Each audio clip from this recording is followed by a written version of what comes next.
now switch back to YouTube.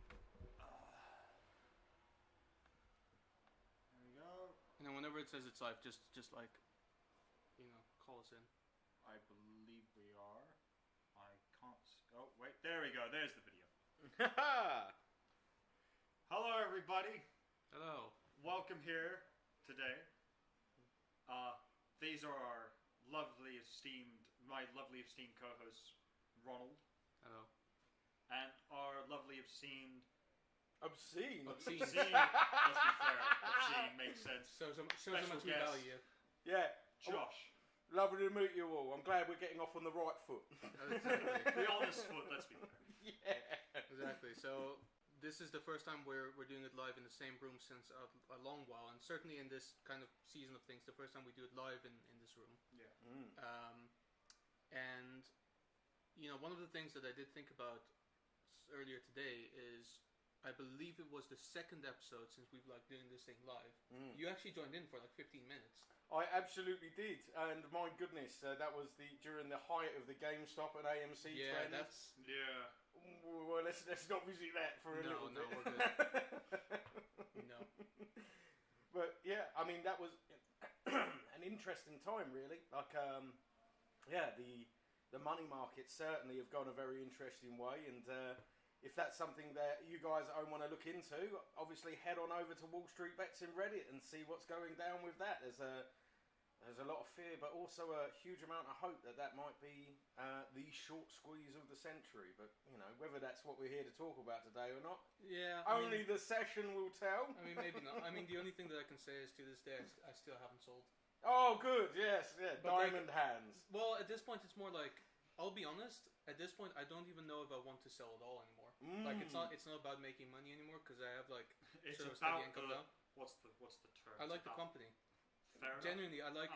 Well, here's the... I don't know if I like the company fully, because we don't have a GameStop in the UK, right?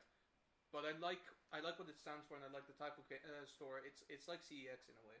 Right? Absolutely. It's just like a second-hand shop, and I like second-hand shops.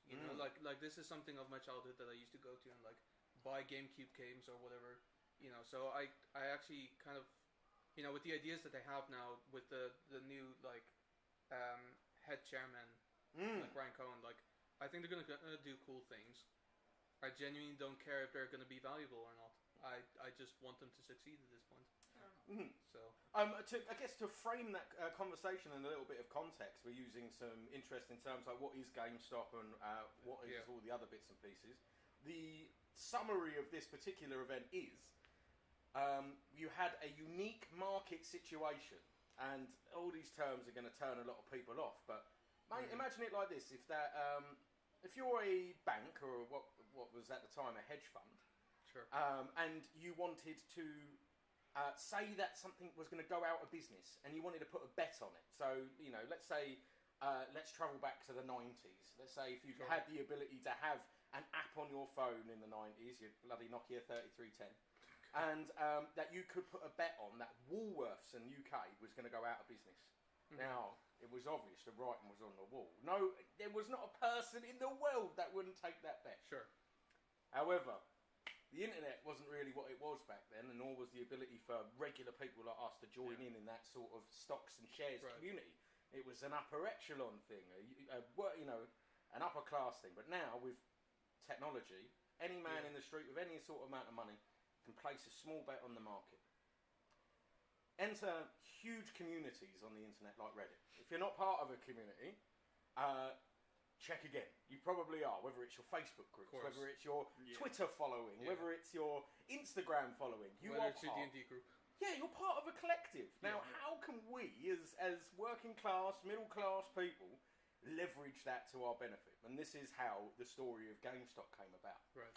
You have a hedge fund that basically did something illegal. They overshorted the position, which means that if the company is only worth £1 million, it's not. The number is far larger, but let's say for £1 million for simplicity, they shorted that position £1.5 million, which they went out and they bet more than what the company was worth. And there was one geezer on the internet who basically discovered this whilst all the other stuff was going on, the pandemic. Sounds making it sound. Seems like we're sounding pretty far away. No worries. We probably are, and it would probably Let be me a good try idea this, to... right? Maybe close the door, MT. That would help, yeah. Yeah. So basically, I just turned it up. Like, loads. Like I can see, I can see the little light coming up for clipping. Like, let me know if it's too much. Like someone in the audience, because I can't Let me know, read chat Tammy, right now. if it sounds It's like... Tammy, of course it is. So, if it is, Thank you for joining us. Yeah, exactly. Now we sound very loud. Okay. I'm gonna put it halfway. How's that? Is that better? Is that Testing sound. Testing. Oh, evil. R.I.P. headphone users. Okay. So they went out and they basically over leveraged this company. right? And what this means was that when you over leverage a company and you say it's going to go down, you only make money if the stock price goes from where it is to much lower. So at the time, I think GameStop was worth like pennies on the dollar. It was nothing. It was like $4 a share, and they wanted it to go to zero. And if it went to zero, like, maybe like 20. was it 20? Was it as Something much like as that? It was, I'm thinking of AMC. I picked up AMC for 6. AMC was like 2. I know. I got Something it like just before it took off. I should have. You know, ironically, I should have put in just before Fast and Furious came out, because that's when like. But like, so what they did was they put this outrageous bet out there, and when you short a company, you open yourself up to infinite losses, because money can only go down to zero. Yes. So you can only lose money from what it was at the time, as you said, from $20 to zero, and between there, they're going to make whatever that is 4 times their money back, depending on the size of the bet. Okay. However, they lose money if it goes up, and now because it can go up infinitely, they made a promise when they shorted this share. By shorting a share, what you do is you buy stock and you sell it off to someone with a promise to buy it back at whatever the value it is. And how you make money is you buy it at that price, and when it goes down, you buy it back, and the difference in the price is all profit. You just net that back. Yeah. Well, this one fella figured that out. He told a whole community on Reddit about it called Wall Street Bets. And with people joining from different values of money, like people who had up to like £100,000 to just throw away, you know, ridiculous amounts of money, whales we call them. Yeah. So people who could just put like in £200 a month, they started to buy up GameStop shares, and that caused the price to skyrocket. And I let my friends know at the time, which was the last episode. What was episode? This was episode 2. Episode 2. Yeah. And this was like maybe a week after the whole thing happened, I think. Yeah. Or something like that. And then basically it went down again because of market manipulation fuckery. Well, this is just it. So basically at the time, the hedge fund strike price was $20 a share. And through people coming together and investing in this company and driving the stock price up, it got to about $350 a share. At its height, actually a little bit more. I think you said that the number was meant to be 420. Yes, it actually did get to 420. Yeah, so 420. Woo! Like, of course, it's the internet. That's the price we all agree. It's just that the number wasn't registered, because basically it hit that in the afternoon, and then people started selling. People started like.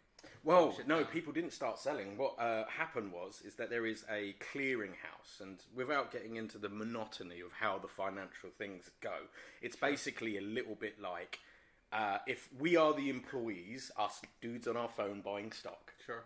Above us is the service provider, which at the time was Robinhood, eToro.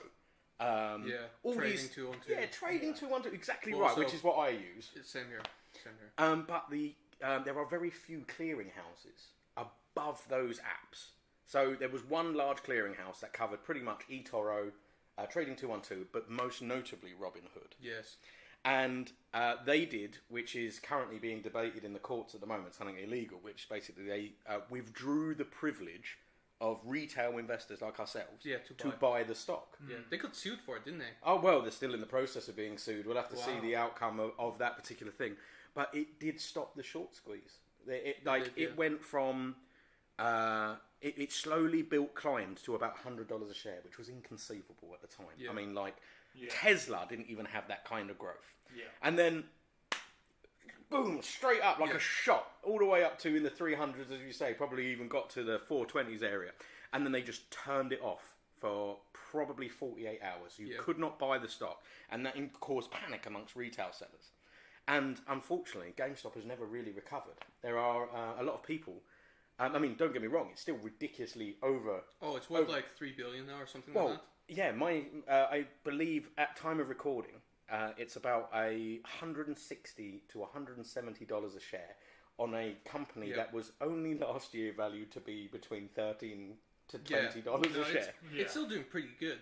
It has cost the hedge funds that shorted it to date, I believe, and please fact check me, this is just going to be off the top of my head, but somewhere in the margin of £11 billion already, just to cover the losses now, and they are still doubling down. They still believe that GameStop will go to below 20 at some point. So, for me, right, it is very funny because it's just what they deserve. But, in all honesty, fuck them. However, there is a downside to this, which is where do the hedge funds get their money from? And unfortunately, that's, pension funds. A lot of them run pension funds. So this is people's, hard-earned money that they promise to, we'll take your money, that money that you worked hard for and that you've invested into the future, we'll take that, but we can make it more. Yes. And then they failed them. And so now there's also no responsibility or accountability from them anymore. Oh, of course not. I think one of the most haunting photos I have ever seen, outside of all the horrible shit that goes on in the world, I just mean from a purely sort of know that you're in a class system when you see this sort of thing, was the day the housing market crashed in 2008. Yes. And you had people devastated all around America, all around the world. We were feeling the repercussions of that for years. But they had a party on Wall Street, a champagne and caviar party on Wall Street, because even though some hedge funds went out, if you watch the film The Big Short, no one got prosecuted. Actually, that's a lie. There was one hedge fund that got prosecuted in Iceland. But it's the same. It's the same situation. Instead of it being AAA rated housing market bonds, what you've got is a complete unregulated system of large amounts of money. Well, some people would like to go as far as giving it an evil name called dark pools, where they all just get together and they say, right, well, this company is not going to survive, and we're going to make sure it doesn't survive. Let's just sink the stock, and at the same time make a few quid off it at the same time. But you're right, they do take people's money, their pension funds, and anything else. If you've got a trust fund, if you've got if you are building a portfolio to build up for your retirement, these people are playing dice with your money, and they do say your capital is at risk. Yeah. My God, They're never for really fucking upfront pension enough fund, though. with it. For a fucking pension fund, you're not putting your money. It's not a fucking ETF or whatever. It's you're building money up so that one day you can reap the whatever you sow throughout 40 years of your life. That's what it's meant to be. And the funny thing is, I think a lot of people me included, didn't even know this until the start of this year when this whole thing happened. I had no idea that people are essentially gambling with people's pension funds, which is fucking abhorrent to me. And fucking bank accounts for that matter as well. Interest on banks are also pretty much dictated by how well hedge funds kind of manage that money. Oh, well, do you know what? I would have to disagree with you there at that point. I think there's not a person alive today that would agree that is there really any point, outside of the fact that it is pretty much the law to have one, of having a bank account at the minute to generate interest? What interest? To generate interest? No, absolutely not. Yeah, but I mean, I can remember mine back in my... Mine is 0.01. I can tell you this much now. We are almost encouraged to go out and gamble our money if we want to make interest in it. Where our parents and our grandparents probably had the ability to actually generate a little bit of bank interest of it. But anyway, this is all terribly deep and political. It brings into whole other sorts of questions about the world and its moral corruption and whether or not people need to stand for it or let's talk rebel.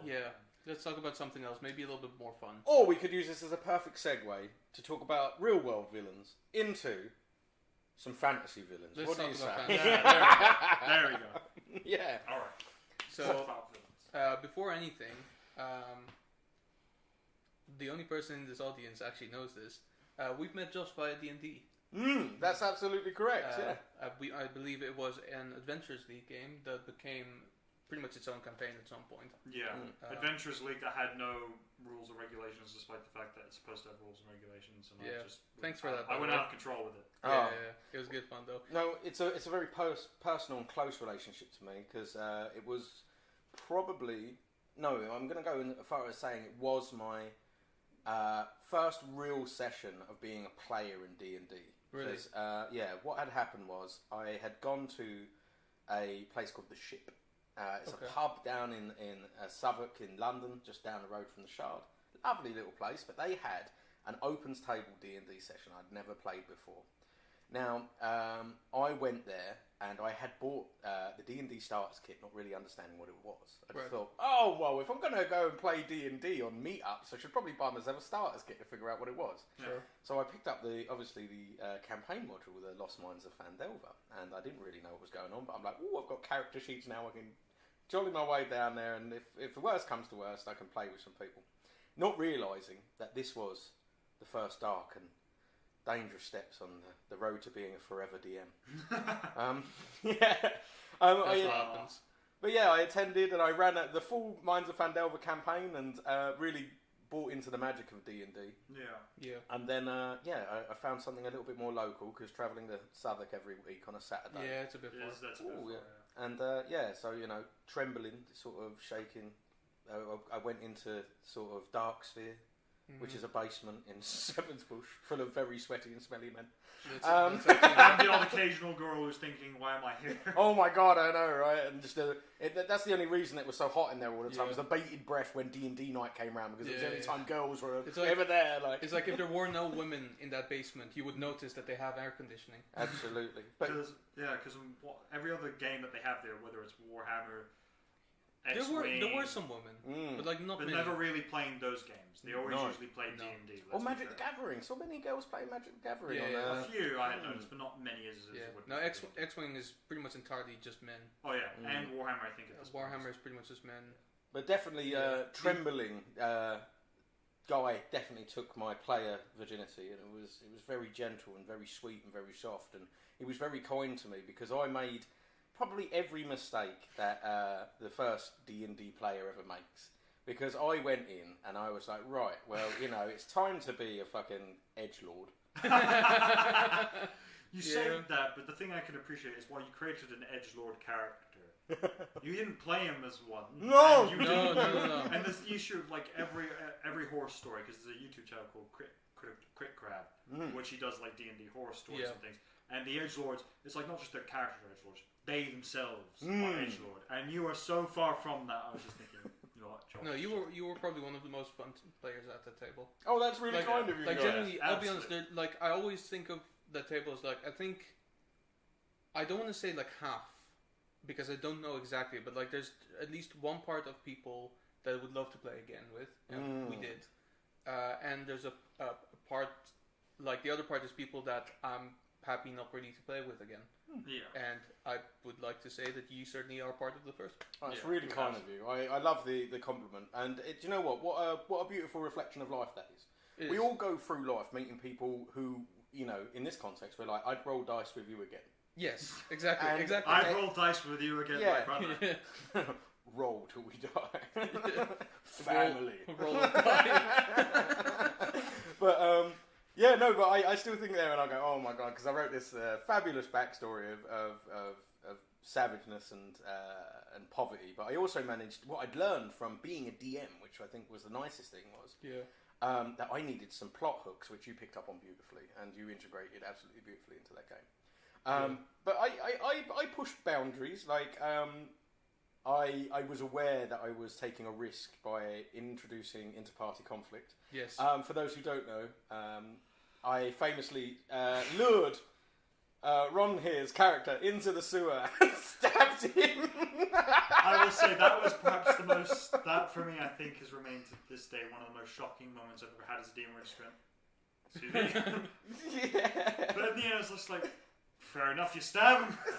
Because what can you do? That's the thing, because I think you were great in that aspect, because while you brought in chaos, it's important for DMs to figure out how to cope with that. and adapt to that. And there are some DMs who really do struggle that when a player just completely goes off the derail deep end, they're like, what do I do? I think the nicest thing is that we were actually in the setting of Waterdeep. Yes. And I knew I wanted to be a thief character and a bit of a rogue, and my introduction was even suspect. Like my character introduction, I didn't introduce myself to the party as I was just pretty much looting the corpses of the people that they'd robbed already. And Ron here, who had a certain evil deity as a patron, had employed my thief services to secure a holy flame. I did, yes. Which obviously would be integral to bringing about your world-devouring patron's vision for the world. Yes. Guy had lovingly let me, instead of becoming part of the Zentarum, which is the blandest, in my opinion, criminal organisation in the world, he let me actually be part of the Xanathar's guild. Yeah, which is way funny. And it was way funny because obviously we're in Waterdeep, and I've stolen a holy flame from a what was it? A temple of hell. The Temple of Bahamut. Bahamut, wasn't it? That's the one. And I was about to turn it over to the warlock who was going to bring about the end of the world, and I hadn't discussed it with Guy. I let it roll where the dice landed, but I knew that if I was going to play my role correctly, there's no way Xanathar, who was all about one, his goldfish, and two, probably the profits from his organisation, was going to allow anything to disrupt that. So, to the shock of the entire table, yes, I knew Guy knew something was up, because instead of meeting back at our hideout, I said, meet me in the sewer. That's the thing. I actually had that thought process, like, meet me in the sewer, and I just thought, there's no way Ron's dumb enough to fall for that. He's falling for that. Okay. No, because I thought to myself, like, yes, that is suspicious, but also, like, I don't, like, first of all, right, what should be added to this conversation is, one, my character was an openly evil character, and absolutely. two, the party constantly berated me for it. Right? So, if anything, I thought to myself, yes, the sewer, that makes sense, because then I don't do it in front of other people who will then berate me further. Like, they don't need to be part of this. Oh, he stabbed me. Well, fuck. Yeah, you were a shit. I, the evil person, was backstabbed by someone else who had that's the worst thing. After relieving you of 10,000 gold pieces. That's the worst. Well, that's not even the worst thing. He didn't backstab me. He front stabbed me. Oh, yeah, that's right. I think I did give you sneak attack as well for that, because it's like... Oh, yeah, he was surprised. I didn't see that coming. Like... Because honestly, I just now have the funny image of, like, here's the flame. Oh, stab. Yeah, I think there's the flame. Here's the gold. Here's my rapier. I will say, I was equally shocked as I did find it very funny. Oh, it was hilarious. It was a sort of just a moment of joy at the table where everyone was like, "Oh my god, he's going to help Ron destroy the world," and no, he's robbed him and left him for dead. I think the joy was opposite, where it was like, well, he's actually going to help him like do evil thing. Oh, he killed him. Oh shit, nice. Although for everyone at home who is raging that, come on, Josh, don't destroy another character arc because they wanted a guy pulled some amazing Deus Ex Machina there, which actually it brought the pot forward by quite the amount, I felt. But you know what? What a perfect topic was Vasily in that situation. Not Villains. Vasily. Oh, not Vasily. Sorry, that was my other character. Was this is Thistle. Thistle, that's right. Yeah, Thistle was my rogue assassin, edgelord. Was he villainous in that situation, would you say? Here's the thing. No, I don't think he was. I think he was probably neutral. Yeah, because that's the thing. Because is someone evil for stabbing an evil person? And here's the thing. There's also the motive of, like, I'm doing this for selfish reasons, but at the same time, my selfish reasons are protecting the world. So it's like, I mean, I think ultimately your patron did get the flame, but... And it was like, he got the flame, and it's like, nothing happened. He just got a little more powerful, and that was it.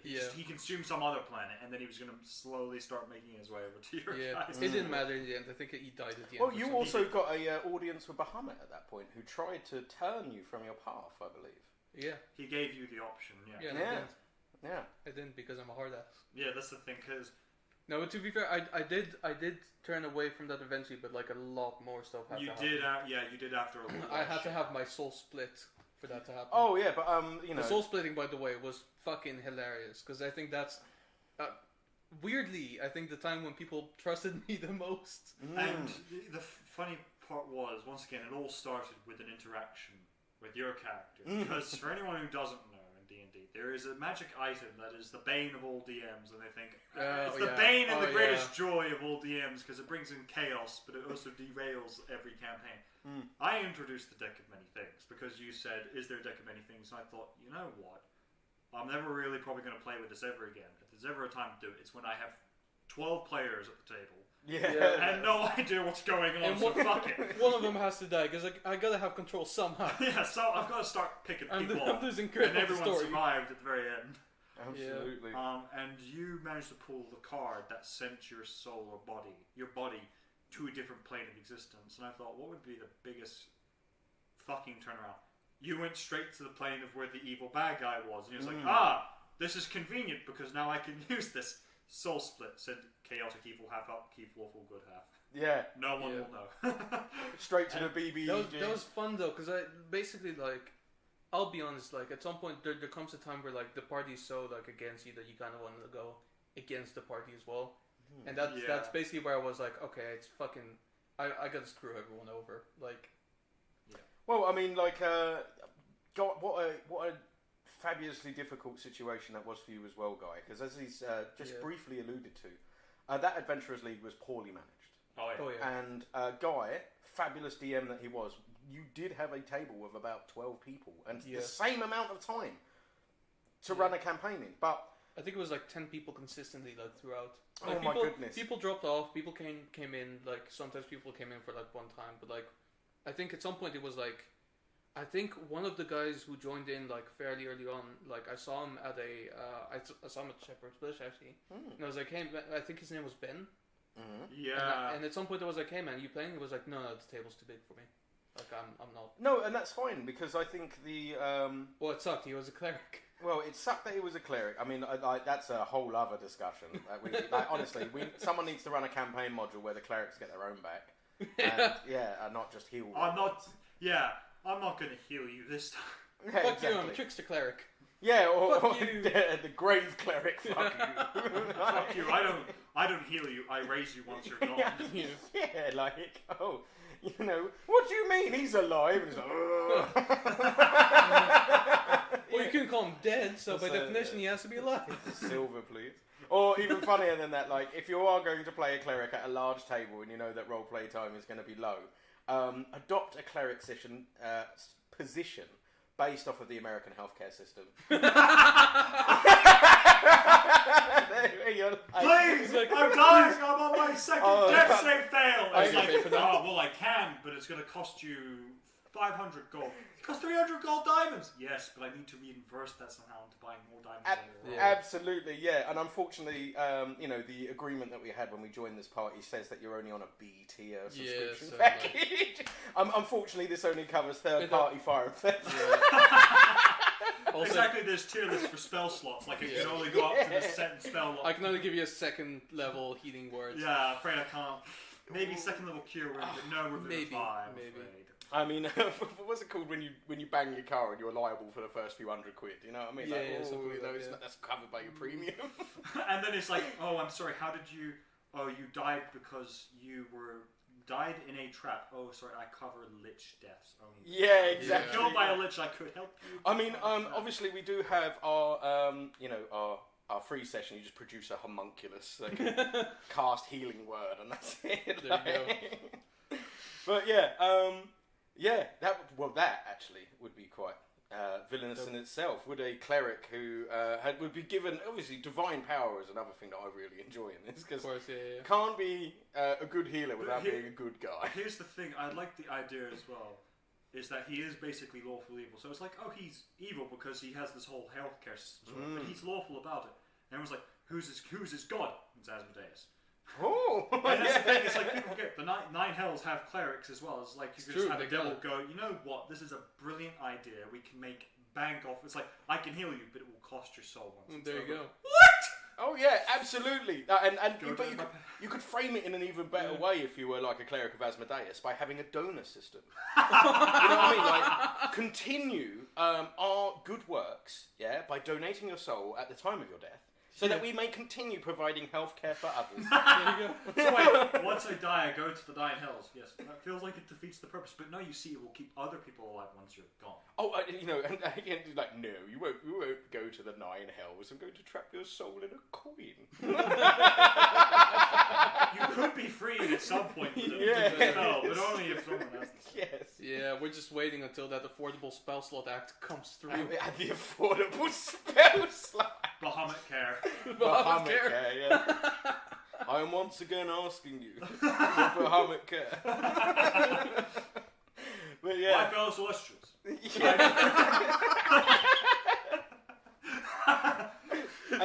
And then you just like the camera pans over. There's Tiamat behind the other one, and there's like bankrupt everyone in the world.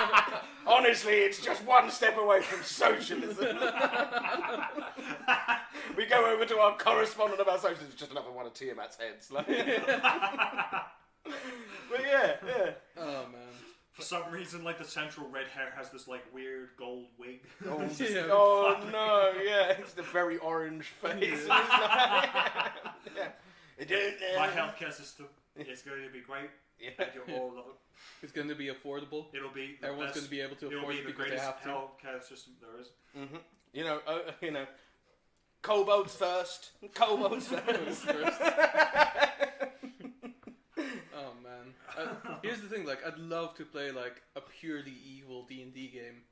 But it has to be like it has to be more than just like going around and breaking shit. No, Absolutely. you have to have evil aspirations of like world domination or killing a certain person that you really are after. Yeah. And I think arguably in the right way of playing it, I think it would be more difficult than playing a campaign of good people. Because here's the thing, you have like the issue is most settings, like the actual kingdoms or empires or whatever, are designed that they think themselves as the good guys, and therefore anything that is considered evil, they're like, we must smite evil because they also have paladins on their side and everything. But if you're playing good guys, you are actively trying to keep out of the eye of the powerful people till you become powerful enough to dethrone them or kill them. Of course, yeah. So, But yeah. Absolutely. I mean, like, I think there are some pieces of media that sort of investigate that, sort of like stick a toe in the water. Taking us to the weeb side, there is an animation called Overlord, which I absolutely adore.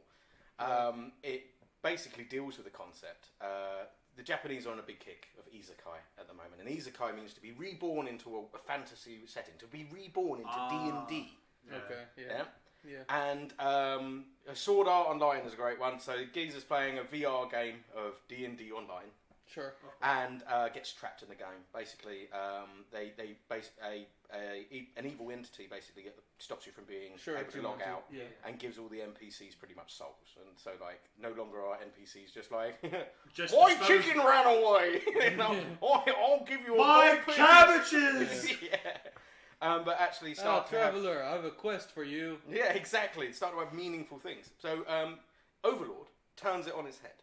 It's exactly the same premise as this Sword Art Online thing, which is lauded and hated in equal measures. Okay, so you're playing a D&D game that is an MMO, and there are few to no NPCs in it. Right. And what this means is you need to get together on a server with a bunch of friends at the very start, and say, you're playing as the bad guys, we'll play as the good guys, let's see where this story takes us. Yeah. And the character in it is, he plays a lich, basically, called Momonga. Okay. But he is, instead of being like the big villain at the end, he's just a guild master. And all he does is he helps organise the bad guys, and he builds a dungeon for people to try and investigate, and his character is completely RP heavy. So he's not like the super overpowered dude compared to all the other players. He says he puts himself in about the middle of medium tier. His main thing is summoning. So what makes him really great as a lich is, as a villain, is allowed to populate the world with NPC chaff. Like he can raise skeletons and death knights and all that, and his skills mainly go to buffing all these things. Anyway. Catastrophe happens. The game ends basically after 15 years of running on the internet. They're shutting it down and they're getting ready for Yggdrasil 2 is what it's called. The game's called Yggdrasil. And out of, I think there was 41 people in his evil guild, and they would basically antagonise the good guys by stealing their mines and razing their villages and doing all these other sorts of things, whilst also maintaining a dungeon that had an armoury, a kitchen, and basically 11 levels that you had to go through, starting off at the bottom, getting more difficult before you got to the final room where you had to fight basically whoever was online at the time. They all took it in shifts, basically. Of course, yeah. And that was the ultimate fight. And he finds himself watching the countdown. The countdown goes, it's going to shut down at midnight. It's like 11:55. One of his mates comes in and just says, "Thank you for all the amazing memories." And we made a really great place. And he sits there and he's angry and he's like, "Why does this have to end? We've put our lives and souls into this. Why does this have to end?" And then midnight goes past and the server doesn't get shut down. And he's in a VR headset. He's like, "Oh, right." And he's like, "Okay, well, I'll just do a GM call. They must be running late, but I'll sign out now." He can't sign out. And he is a skeleton in a god tier robe. And he's like, "Well, shit." And he turns to his NPCs and he's like, "Do you know what's going on?" And his NPC's like, "No, sir." And they're like, the NPCs don't talk in this game. They're just sprites. Yeah. And he's like, "Whoa!" Let him talk! Yeah, exactly. Anyway, he's like, "Right, okay, go outside, see where we are." His dungeon is set in a swamp of undeath. The NPC comes back and is like, "Oh yeah, there's like grassy hills outside. There's no life forms within at least half a kilometre, but there's a village nearby." And he's like, "What the f-?" Anyway, he does a bunch of freaking out, and then basically has to settle on the fact that he is now, for good or bad, a endgame boss in a world that is totally not ready for an endgame boss, and all he wants to do is survive, basically. But that poses the question, are villains made, or do they just become? Like in his situation, nothing you can do about being stuck in the body of an endgame villain. There's no lich rehab center. I think the answer to that is entirely dependent on the person's situation, but I think both are possible.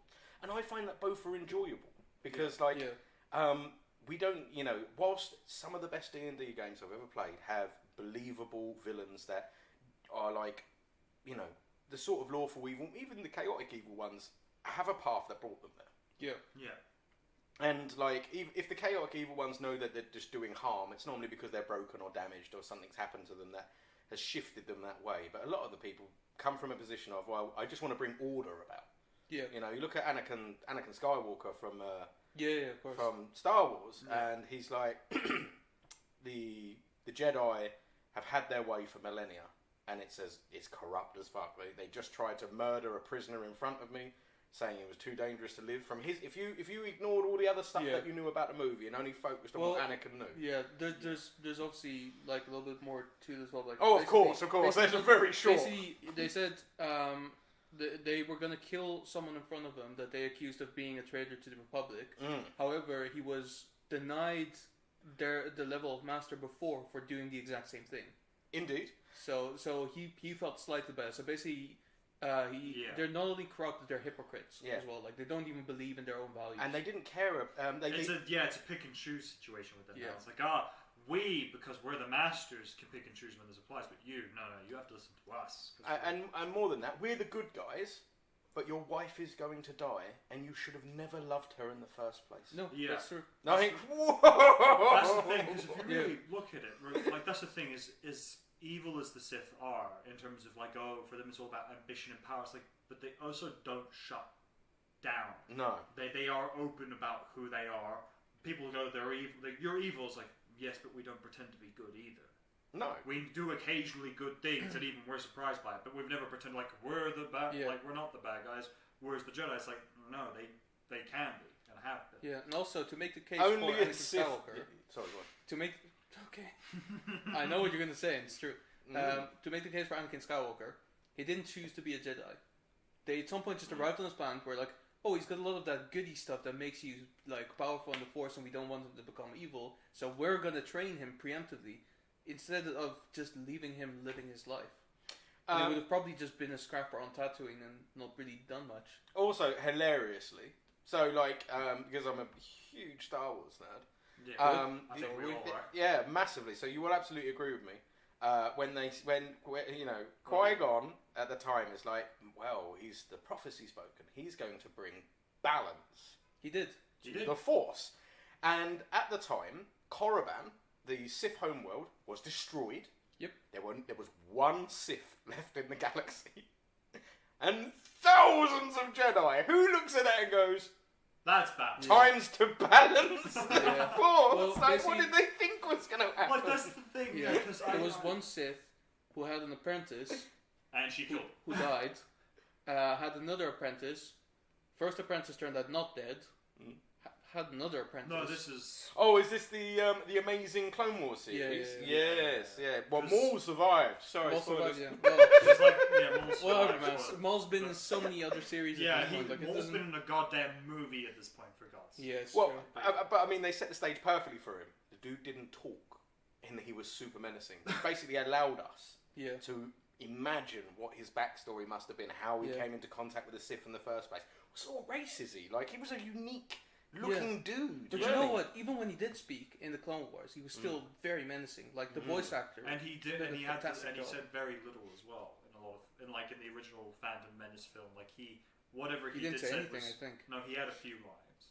Did he? He did. I Yeah. don't remember. Oh, Now. yeah, no. He they were spoke. very simple. Whereas like, and Yes, soon, my master. Yes, my Yeah, master. yeah. And it will be soon for the Jedi to pay for their crimes and stuff like that. Yeah, no, you're right. But he only ever said them in a hologram. I don't ever think he spoke in person. One story that fascinated me about the Star Wars mythos, and it is to do with the Sith, and I find it to be the most fascinating one, is the rise of Darth Bane. Right. Like the guy that founded the rule of two, who decided that, you know what, no, thousands of Sith don't make sense, because if the idea is we are the most powerful force wielders in the world, how can that be if we have to distribute power evenly? Yeah, No, we have to wipe each other out, so that way only the strongest can survive. Yeah, very Darwinian. Well, actually, also one of the problems that the Sith had internally as well is that they did keep killing each other. They did keep backstabbing each other. Like the Jedi were like, okay, we're gonna like systemically like do things and like with democracy and like whatever, like, you know. The Sith, and like, the Sith I want was this like, position, kill that Sith. You think I'm not strong? Like, this is the one thing that like we started playing Star Wars: The Old Republic at some point, which I love. What an amazing set of games! What a shame they didn't continue them. Oh, really? Yeah.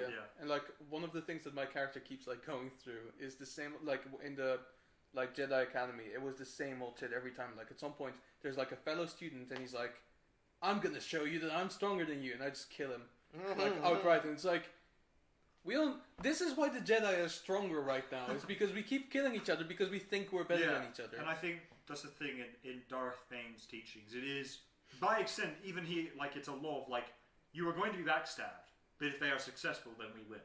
Because if you are backstabbed by your apprentice and you lose, that means they're just better than you. Yeah, because you don't prevent it from happening. Yeah. You don't see it coming. You have it coming. And therefore we ensure our survival. And I think that's just fascinating, that idea of this. Because it just means that every next Sith is going to be the strongest Yeah, Sith exactly. ever alive. I mean, that's the point of why when the Emperor came along, it's like, this is the peak of the Sith. They cannot get more. They probably, if the Sith somehow carried on after the Emperor, the Jedi would stand no chance going on further and further, because he was already so powerful up to that point. He could take on any of them. But let's have a look at that, though, which is... so Palpatine, what an amazing villain Palpatine is. Absolutely. Introduced in the first film. Oh, yeah. Unlimited! but more's the point. In the first film, introduced as the good guy. Yeah. He is working hard. I mean, like... To ensure peace and prosperity for the Republic. Well, yes, he's playing both sides, but the trade unionists are unreasonable when we're going to liberate Naboo. Yeah?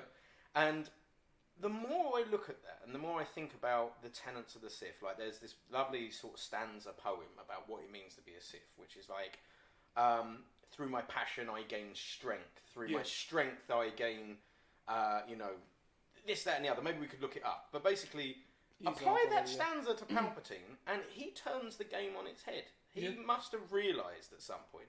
Maybe under his tutelage of Darth Plagueis the Wise. Yeah, well, this is the thing, because like most apprentices killed their master in combat. Yes, and he didn't. Palpatine didn't. No. Assassination. He assassinated him in his sleep. Yeah. So here's peace lie. There is only passion. Through passion I gain strength. Through strength I gain power. Through power I gain victory. Through victory my chains are broken. The Force shall free me. And I think that's a big key element about the Sith. They're essentially anarchists in all intents and purposes, but there's an order to their anarchy as well in a strange way. And I think that's the other thing as well. The Sith have this incredible note of honesty about themselves. They don't lie. They don't kid themselves. They do things in secrecy, but once they've discovered, everyone's like, "You're evil. You're a Sith," and they go, "Well, yeah." Yeah. But are we really evil, or just are we who we are? And more's the point. The Jedi sit on a high council in a literal temple on the capital of an entire planet. Honestly, at the center of world government. Genuinely, probably the second biggest building on the entire planet. Yeah, and completely separate from the Galactic Senate. And no commoner can enter their buildings, and no one can just become a Jedi. Yeah. So and they have strict rules of how you even become a Jedi. Whereas the Sith is like, "Hey, you got the Force? Yeah, we'll see what you got. If you die, well, you sucked. If not, then well, you got it." You're in the money, yeah. Absolutely. You are too old to begin training. You are too old to begin training. Yeah. Well, I mean, again, I find that interesting as well, because it basically comes down to how it was very easy for Anakin, I believe, to view the Jedi as the villains. Yeah. Because he was told that he was too old to begin training because he had fear. And fear leads to all this other bullshit that Yoda said. Yeah. But basically, leads to hate, and hate leads to the dark side, or whatever. But if you get them young enough, if you can dominate a child's worldview, then they will never stray. And is that not as evil as the Sith saying, "I'd like you to give in to every passion and desire you have and pursue your own"? That's the thing, it's a weird thing, because you essentially can look at the Sith as they're basically like a form of the devil. They're using temptation as the ultimate weapon. Yeah. Whereas the Jedi are God's pure creations. Yeah, exactly. They're pure creations, but at the same time with very strict, no, you can't do this, or you can't be this way. Whereas the Sith but it's a borderlines I thought you said do or do not, there is no try. Well, that's true. Fair enough. I can give you that maybe, but at the same time. Also, that's an absolution. Yeah, that's an absolute. It's like they're looking. Sith deal in absolution. Man, Obi-Wan, Yoda, man, they're fucking crossing the list like there's no end to it. Yeah, that's the thing. I as much as I love Revenge of the Sith, when Obi-Wan does go, only a Sith steals an absolute, I thought, you fucking idiot. Why would you write this and think that made sense? No, but isn't that perfect? Doesn't that again one reaffirm? One last hammer in the coffin. Is that I am saying to you that you have become evil. You become the very thing that we thought the prophecy said to destroy. I cannot see past my dogma. That's the thing. Yeah, because that's the thing. Both sides are a cult, but just one cult is far more liberal in their thinking.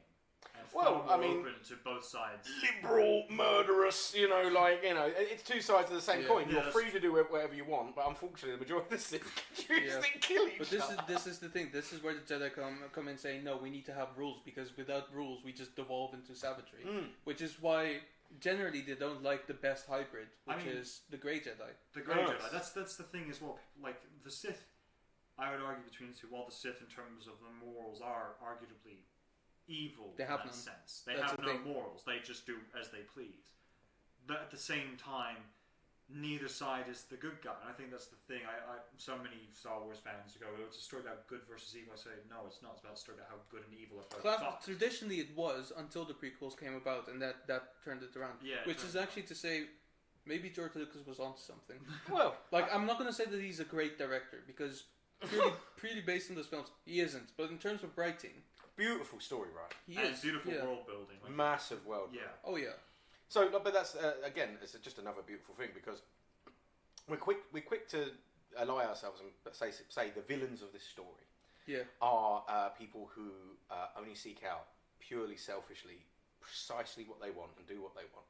But throughout the first, I would say, first 6 films, the original trilogy and then the prequels. Yeah.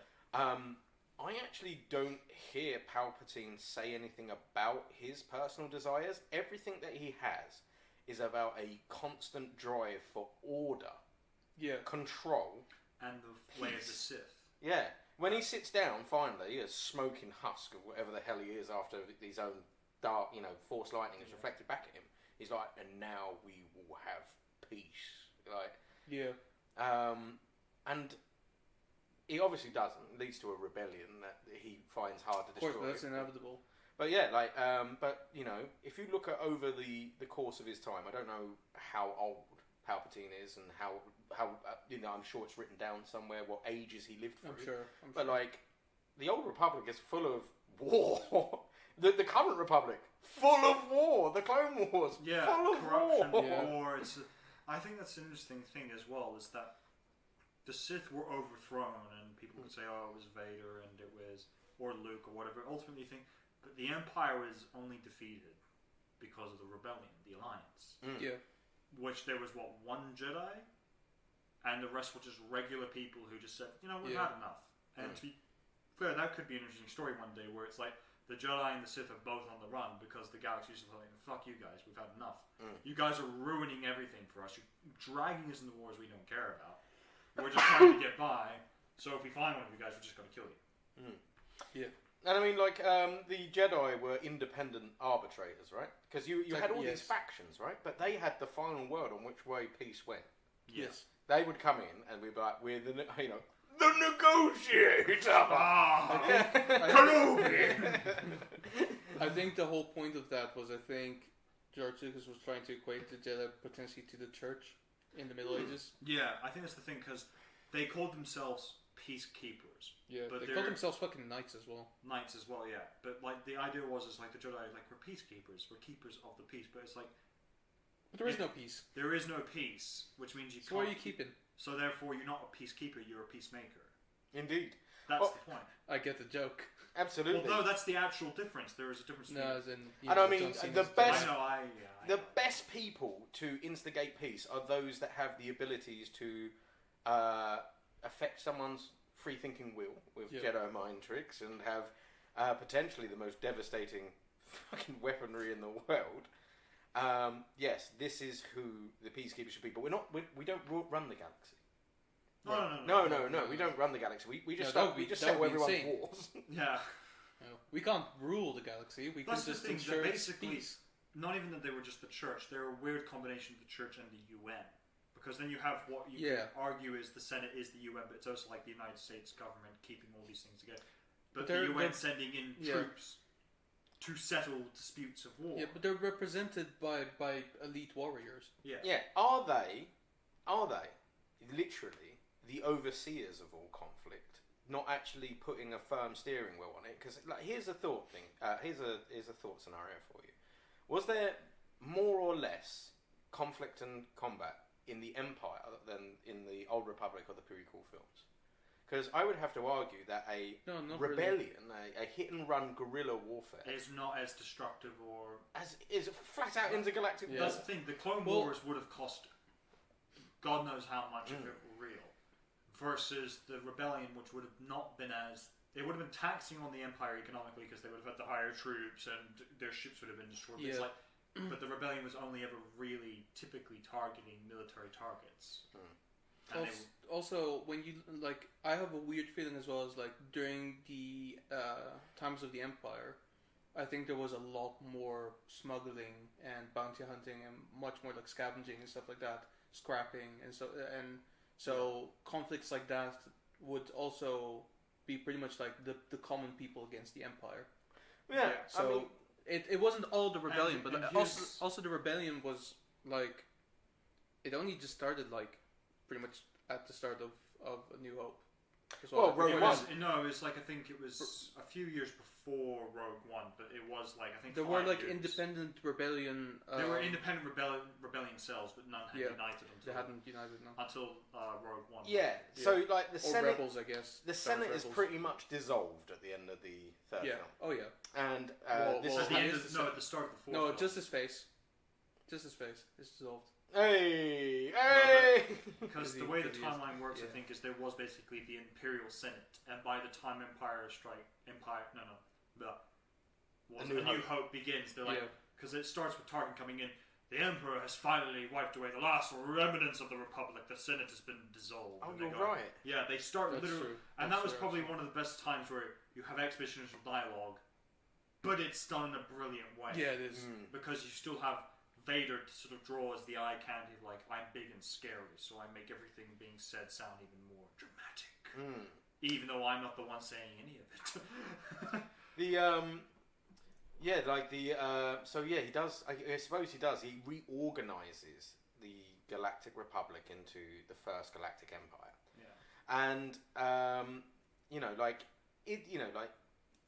all he does. I think another sort of analogy as well is that the first thing that he does after that, and which could be synonymous with the real world, is he builds a super weapon. Yes. Yeah.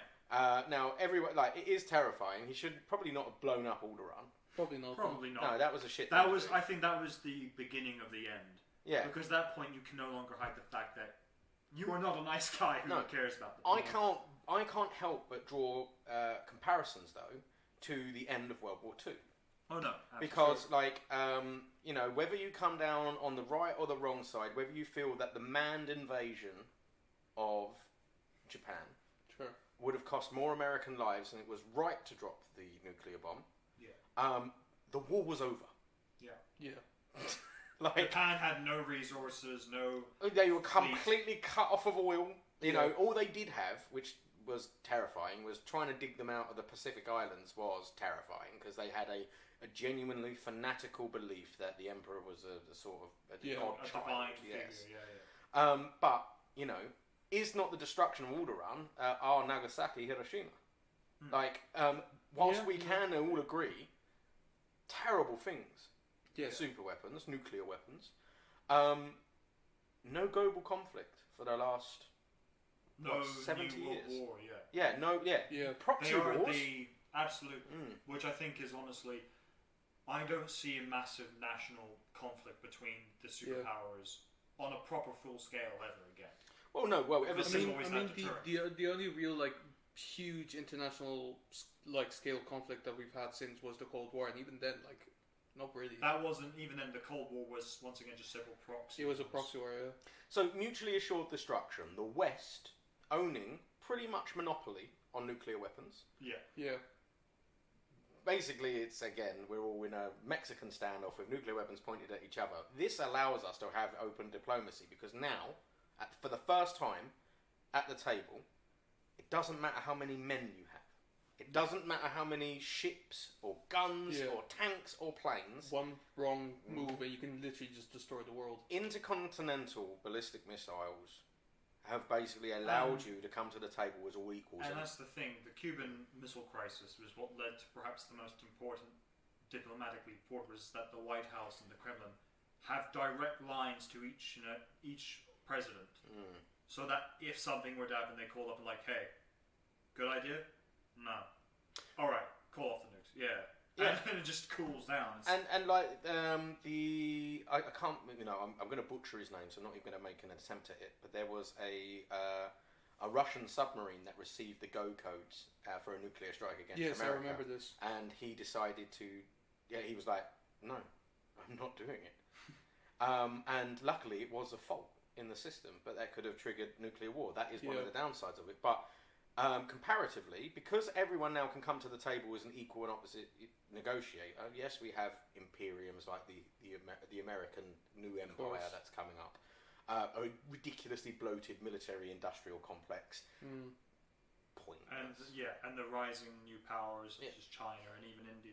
And so all they can do now is what's happening now. They bully the smaller countries. They which, to be fair, has been happening for time immaterial. Since, But conflicts of great nations, mass mobilisation of entire the death economies, of millions of troops and citizens, I would argue, has been prevented by these super weapons. Yeah. So again, what an interesting look at a villain. I guess where all this discussion that we're having about how these interesting villains come about is that, again, without sounding terribly intellectual, there's this French dude, a really horrible French dude, lived in, Renaissance era, called Machiavelli. And he believed that if you're going to... Was he French? Was he Italian? Was he? I don't know. I think he was Italian. Yeah, was he really? Italian. Oh, apologies then. I learn something every day. There you go. Machiavelli wrote a book basically about how it was always best that if you are going to take to power and you want to, you have to do the necessary horrible things. Do them all at once, do them quickly, and get them over with, and then move on. Yeah. And is this, is not the building of a super weapon powerful enough to destroy a planet, whilst an abhorrent thing to do, killed billions maybe of people. Yeah. As a example to the rest of us, was that not our Hiroshima, Nagasaki? How here is the destructive force. Yeah, this is the horrible things that I'm not only capable of doing, but I'm also willing to do. I mean, admittedly, you didn't make a Death Star for everyone, but who needs to when you're the Galactic Emperor? But exactly. I mean, arguably it didn't work because they just mobilized to destroy the Death Star.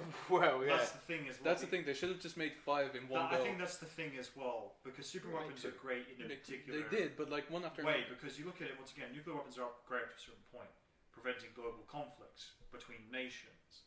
Similarly with the Empire, if the Empire had a republic to deal with, would have been a great way, because then the Republic would have built their own, and neither one would we have one, you have one, this is true. We'll let it be. But when you're dealing with a guerrilla force that doesn't have a home or a hub, they literally have nothing to lose.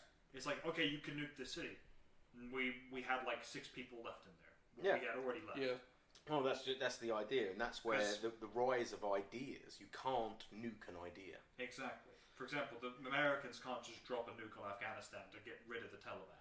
No, it won't work. It wouldn't work. No, well, it would get rid of maybe quite a few of them, but ultimately the Taliban or something like it would continue. Well, I mean, and like it's also pointless, and which is another terrifying thing is the nuclear weapons at the time. Can't remember where I read this, but were pretty much outdated the minute they were developed. Right. Because the whole... What is the point of waging war, would you guys say? Why do people go to war?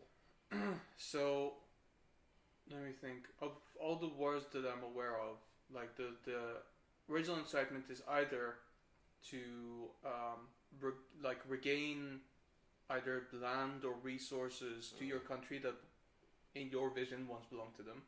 Yeah. To defend yourself preemptively.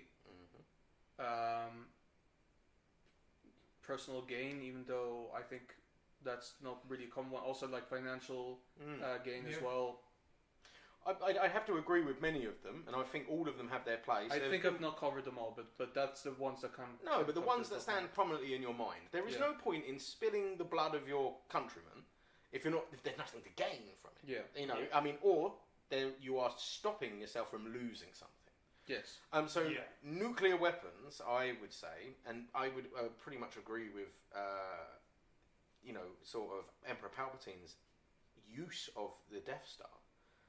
It was completely defunct the first time he used it, because all right, you blow up one country, but what you blow up a planet, but you've lost all the technological, economic, and cultural output of an entire planet. Yes. And that is it cuts off his own nose to spite his face, because it's all part of his. Well, yeah. It's his world, his galaxy. Yeah, because no one's gonna back that. No one's gonna say, yeah, okay, we like you now. Yeah, because like when you drop a nuclear bomb on a country, and even like bear in mind what was Fat Man and Little Boy. Well, they were like between 1 to 2 kilotons of nuclear material. Yeah. It was like uranium or something like that. Yeah, exactly. Well, yeah, it was the primitive fission bomb, and now we have hydrogen bombs, which are 10 to 15 to 20 to 50 times as powerful. The Tsar bomber punching holes in the thing.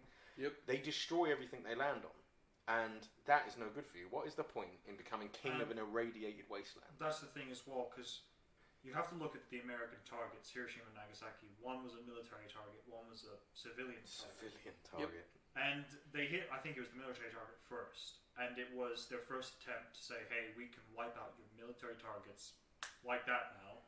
Surrender. And the Japanese said no. And they went, fuck. Well, we can keep dropping them on military targets, but they're just going to keep fighting. If we broke their army, the only way to win now is to break their people. Yeah. And to be fair, they could have very easily dropped it on Tokyo, I think. There wouldn't have been much that could stop them.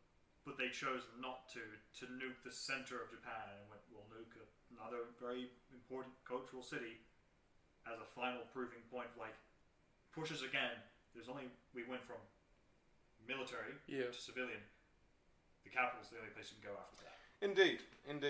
But like I said, so, I think that the nuke after you used it straight away was defunct, and that's what's sort of terrifying about the idea, the next sort of levels of super weapons that we made, which were biological weapons.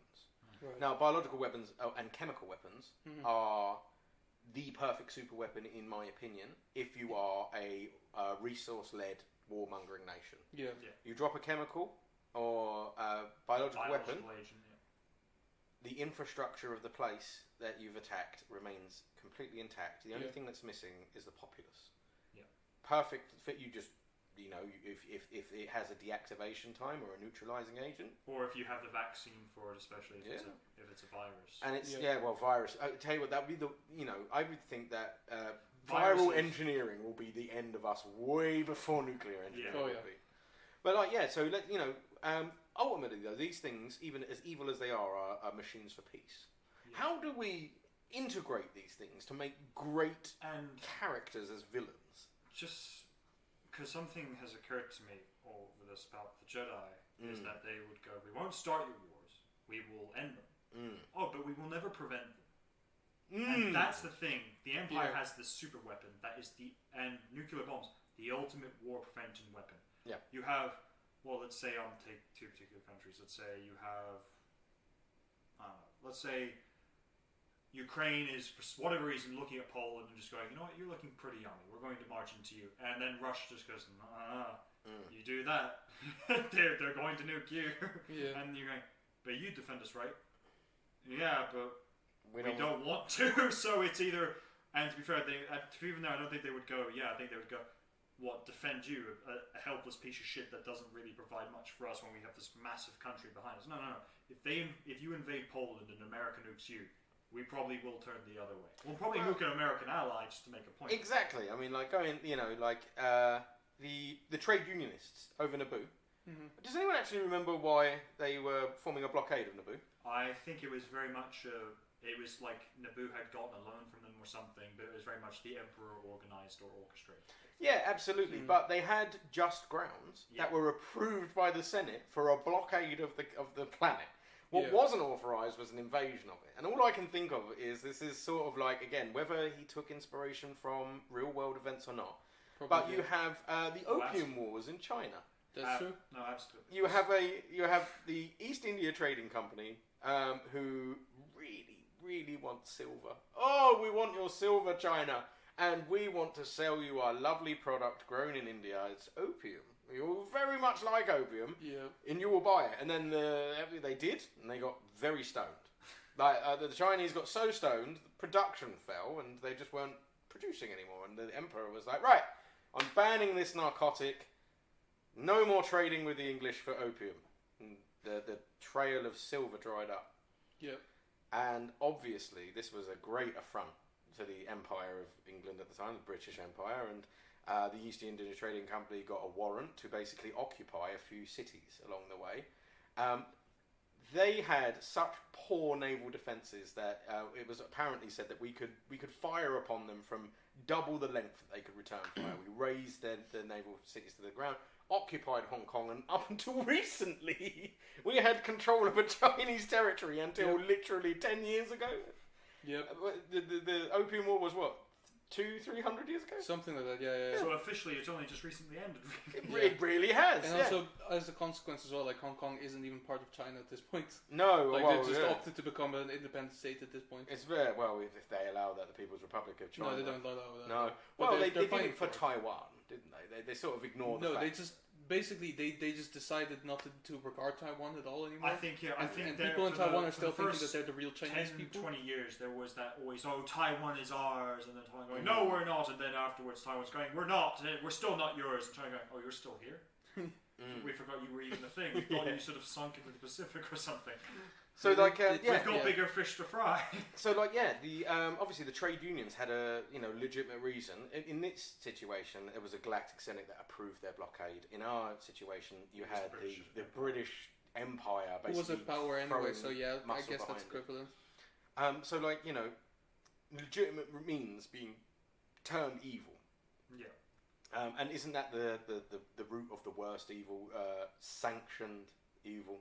Yeah, when you get permission to do horrible whatever things. you want. It just means that someone is intelligent enough to be able to play the rules to their advantage. Well, and that's what made the bureaucracy of the Republic exploitable by a Sith. Well, yeah. Yeah. And of course, in the end, the Jedi, the great peacekeepers they are, never thought, maybe a blockade would lead to some intergalactic civil war. Maybe we should. No, because the Jedi wasn't involved in that. Yeah, but no, then they decided maybe we should have stepped in a lot sooner and discussed it. Wasn't Qui-Gon and Obi-Wan sent there as negotiators, as mediators between the two, as a third independent party? Oh yeah, and they got shot at. They did get shot at. Yes, they did. Yeah. So, yeah, that should have been me given away that it's not kosher in any sort Well, of way. again, I can't. I'm a student of history. I absolutely love that actual idea. So, again, the Korean War. America never actually declared war on North Korea. Sure. They sent military advisors to South Korea South Korea that were then fired upon, and so they sent security to protect this security. Yes. And that's the thing; it would always escalate because it was North Korea versus South Korea. America sent advisors, China sent advisors, America then sent security forces. Then China just decided, no, we're just joining the war. And then America went, oh, well, if you're joining, then we're joining. Yeah. And then Soviet Union went, you know what, now that America's in the war, we're going to send over some supplies and some advisors. There you go. Do you know what? I'm starting to think that George Lucas is actually a genius.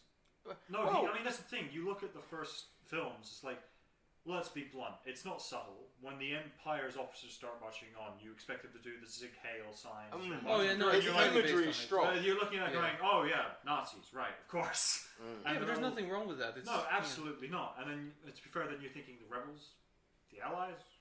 No, that doesn't make any sense to me. Because, let's be honest, the Allies were not this weak and feeble group of people. They were international superpowers. You are the opposite. You are the weak and feeble because Germany just started declining. Well, and how interesting actually about that all, because America produced these films. Yeah, they leaned heavily into this market. Yeah, they practically dominate the film market of the world. I'm happy to be open to debate here, but they absolutely do.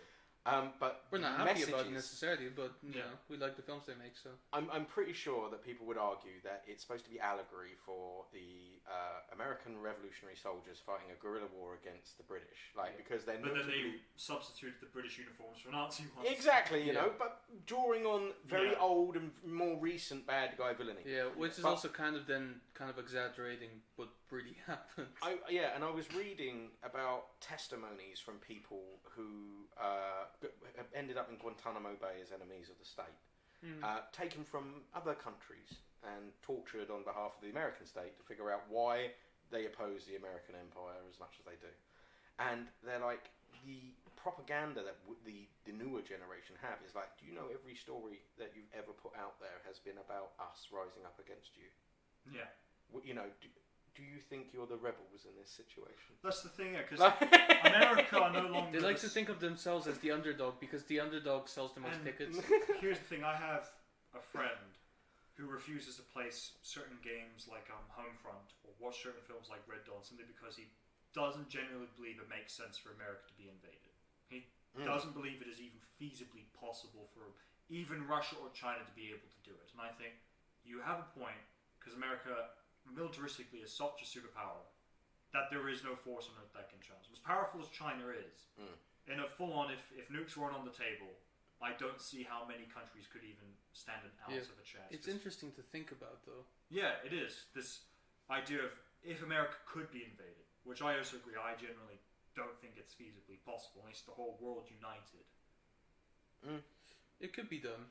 Well, I mean, what are we talking about here? Because, are we talking about the thing that we have, and I think has been sort of forced upon us by the greatest generation, which is the generation that fought in World War II, the last traditional war, if you could call it as such, yeah? In fact, it was so new for the time that you can't even call it a traditional war, because back in the day, even right up to, I'm going to say, the Boer War, yeah? You would have professional soldiers, or, conscripted peasantry, if you want to go back that far, meet in a field, and last one in the field wins the battle. Yes. But then you brought it to people's homes and people's, and that's the thing, it became, a war on your doorstep. And that's the thing, because... So what is the new war now? I mean, surely isn't it more about cultural invasions? It is. Yeah, it is. It is. That's the whole point if you look at all these, Brexit means Brexit, and the wall that Trump wanted to build, and all these sorts of things. He did actually. There you It's go. a terribly shit wall. It's not a great wall now. It doesn't work. Ultimately, it's changed. Apparently, it's easier to get to than it was because they filled a bunch of rivers and shit in to allow crossings for construction and stuff. There you go. Fucking stupid. Yeah. Well, it's even easier Jesus. now because now they just basically just open the gates. Although hilariously, like the land of the free putting children in cages is like the worst thing that they could have ever done. Anyway, we're not talking about. But because basically, like the first, because up to that point, up to the First World War, was seen as glorious. To fight in honor in battle. It would be romantic as well. You would go home after winning and you would woo some maiden. It's like, you fought in the war. It's like, yes, I did. And look, I came back covered in armor and the blood of my enemies holding my sword. And then the First World War came and it's like, no. As it turned out, war is not glorious. It's bloodthirsty. It's awful. It's awful. Well, yeah, industrialized war and anyway. Because that's the thing. The thing that changed war was the invention of the machine gun. Yeah, well, that was the first great the ability to just mow down people with no effort. Which the British had used way before the war, by the way. Oh, sure. Zulu, the Vickers gun. Ooh. Sure, but that's not war. That's just oppression. Well, yeah, that is. That's different. Because the thing is, the difference with that situation was it was you using that machine gun on a technologically inferior opponent. Yeah. That you knew it wasn't a war. This is a massacre. This was the reverse, where you realized we both have these weapons. Yeah. And we can both mow down each other's armies with no and it's the fear of being mowed down, as well as the terrifying thought of having to take down that many people to defend something that you believe in, even though you're probably like 17. Yeah. And sometime. Oh, and the First World War, we still shot soldiers for cowardice. Yeah. You retreated, you were shot. Yeah. And that's the thing. You look at it and just think, as well as the tension, because before, if you were one of the machine gunners, you had to wait for these Zulus to charge at you, or you were on top of cavalry with guns and you were shooting them, charging at them. Whereas this time, you were in a trench. You also know they had machine guns, and you're realizing, I have to leave this trench. Yeah, you have to charge at them, but they'll kill me. Doesn't matter. It's for king and country. I don't want to. Well, yeah, and I mean, like, do you know there's so much horror that came out of that generation, that particular war, that things still affect today. You two don't smoke cigarettes. You would probably not have come across this naturally. Do you know it's still in England? I'm not sure if it's the same in America, but it is unlucky to smoke in groups of 3 here.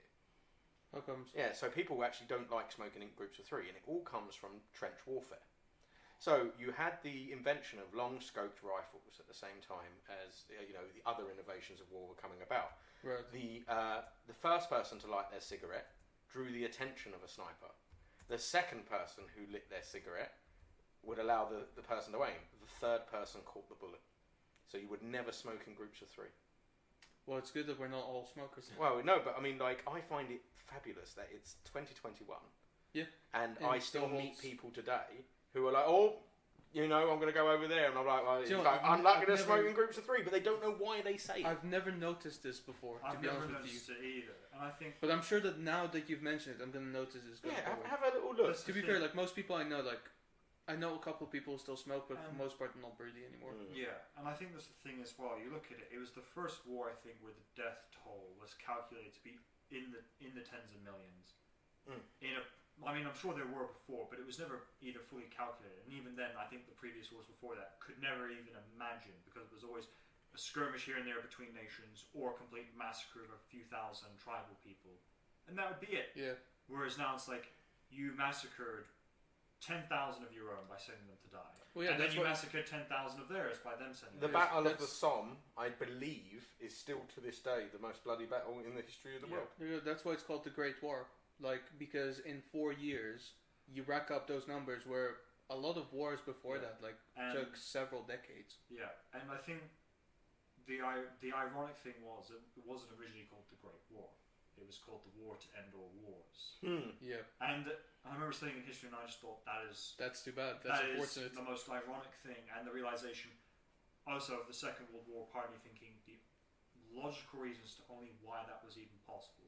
because the First World War happened. Well, what an amazing segue, actually, because let's talk about the world's most famous villain in the world. Let's talk about Adolf Hitler. Sure. So, quite, I wouldn't say similar to Palpatine. Palpatine was a politician who managed to manipulate things there. But as a student of history, Hitler was a bicycle messenger. Yes. In the trenches in World War One. He was, yeah. And after that, he, and whether you want to call it whatever it was, but I personally call it the rape of the Weimar government by the Allies in war reparations. Yes, no. So you've just lost a war. There was, and if you were a betting person, you'd have bet on Germany to win. They had the industry, the infrastructure. They had the hunger they as had the well. people. Yeah, like that, and you're a bicycle messenger. You know what the communiques were. Right up until the armistice, you thought the war was going to continue, and then suddenly it didn't. Yeah. And you feel betrayed, and then you see that the victors take everything that made your He country got shot great as well, away from didn't he? Yeah, he was. He did get shot. And that's the thing, because I think the Germans called the Germans that signed the treaty the November villains. Yeah, well, and then that led to the usual conspiracy theorists of the anti-Semites at the time, that infiltrating Jews are betraying our country to the Allies. We've been betrayed from the inside. And, Because I watched an interesting documentary about how to become a dictator on Netflix. Cool. And it's really entertaining. I was actually put onto it by Tammy. And the thing was, at the end, is like Hitler was, once he got home, looking for purpose and everything, he joined the police. Oh, did he? Hoping to find some sort of purpose. His first mission, he was sent undercover to a right-wing fascist bar. Where they had... Yes, he was, I remember They stood this. up on nights giving rousing speeches and realising he wasn't radical. He may have been angry, but he turned because he went to a place where that was allowed, and he thought, you know what, we have been betrayed. We could have won that war, and logically Germany could have won if they had. Neither side was winning, neither side was losing. Actually, no, that's not true. When the Americans eventually did join in, the Allies did start winning because they had the resources to keep fighting for a further 20 years. Well, I would argue that the buckets and buckets and buckets of blood the Soviet Union poured on the Nazi war machine. No, that was before, in the First World War. Oh, First World War, sorry. The Second World War, no. I argue both Soviets and the Americans paid equal dividends in winning that war. Just a quick interruption. Russia out of blood, America out of money. I'm going to grab more food. Can I grab anything for you guys? Oh, I'd love a slice of pizza, mate. That's okay. Which Either one? or, both are great. I'll give you both. Yes, I bought my way into this podcast through pizza. But look, sometimes, we accept payments. Absolutely.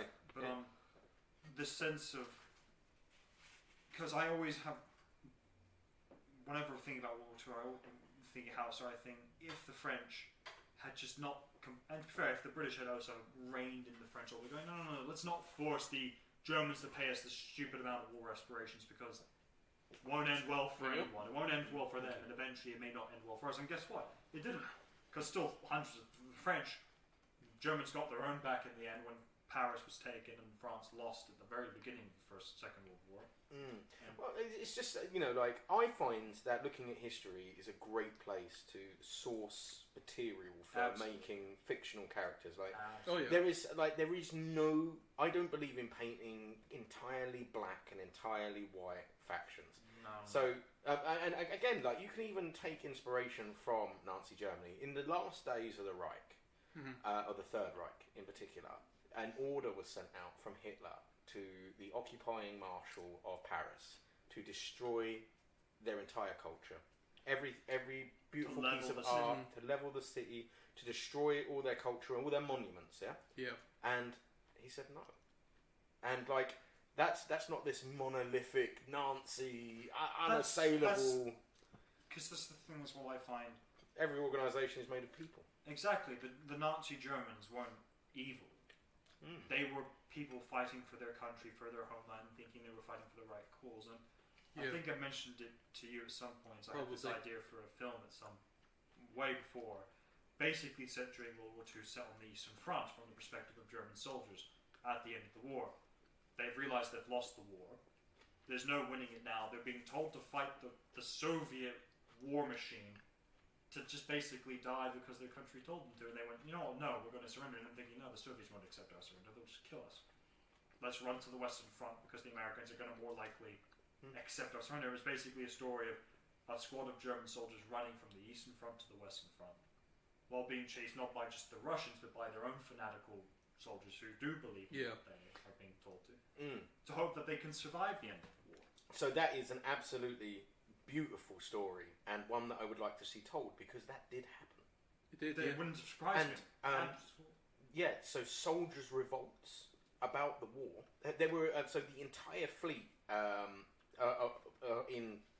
harbour in Germany revolted. They mutinied, and it was part of the pressure of suing for peace. I think both times in World War I and World War II. Yeah. And these movements, these organisations of soldiers, helped to communicate to the British public, the French public, basically the people on the ground, about how much money was spent during World War II and World War I, and how that when you ask to cure the poor, for instance, like the NHS was built on the idea that if you had enough money to fight World War I and World War II back to back, you could afford to look after the health of your nation. Yeah.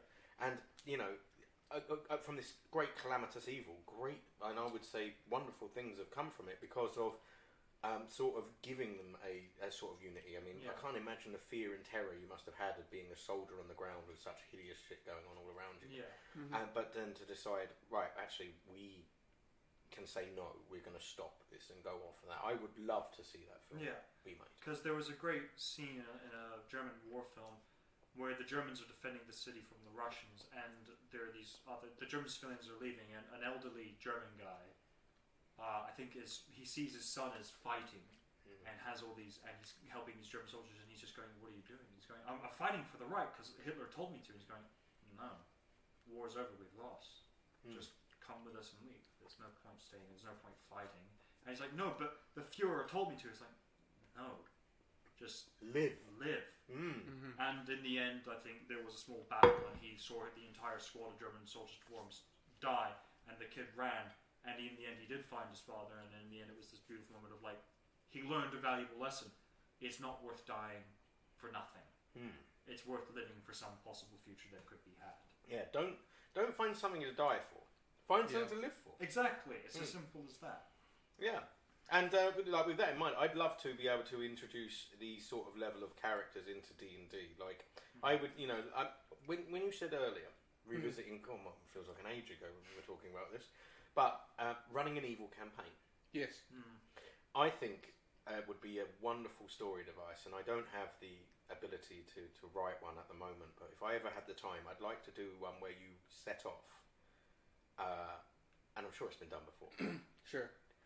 As the party on the good path, only to discover that you have been in the employ of the bad guys the whole time, but the bad guys aren't your traditional hooded necromancer in a dungeon. They're just these people in ivory towers who run everything. Essentially, the Republic is the story of Anakin, essentially, for all intents and purposes, where you go, you know, if we decided to go against them and be deemed the bad guys, then fuck it.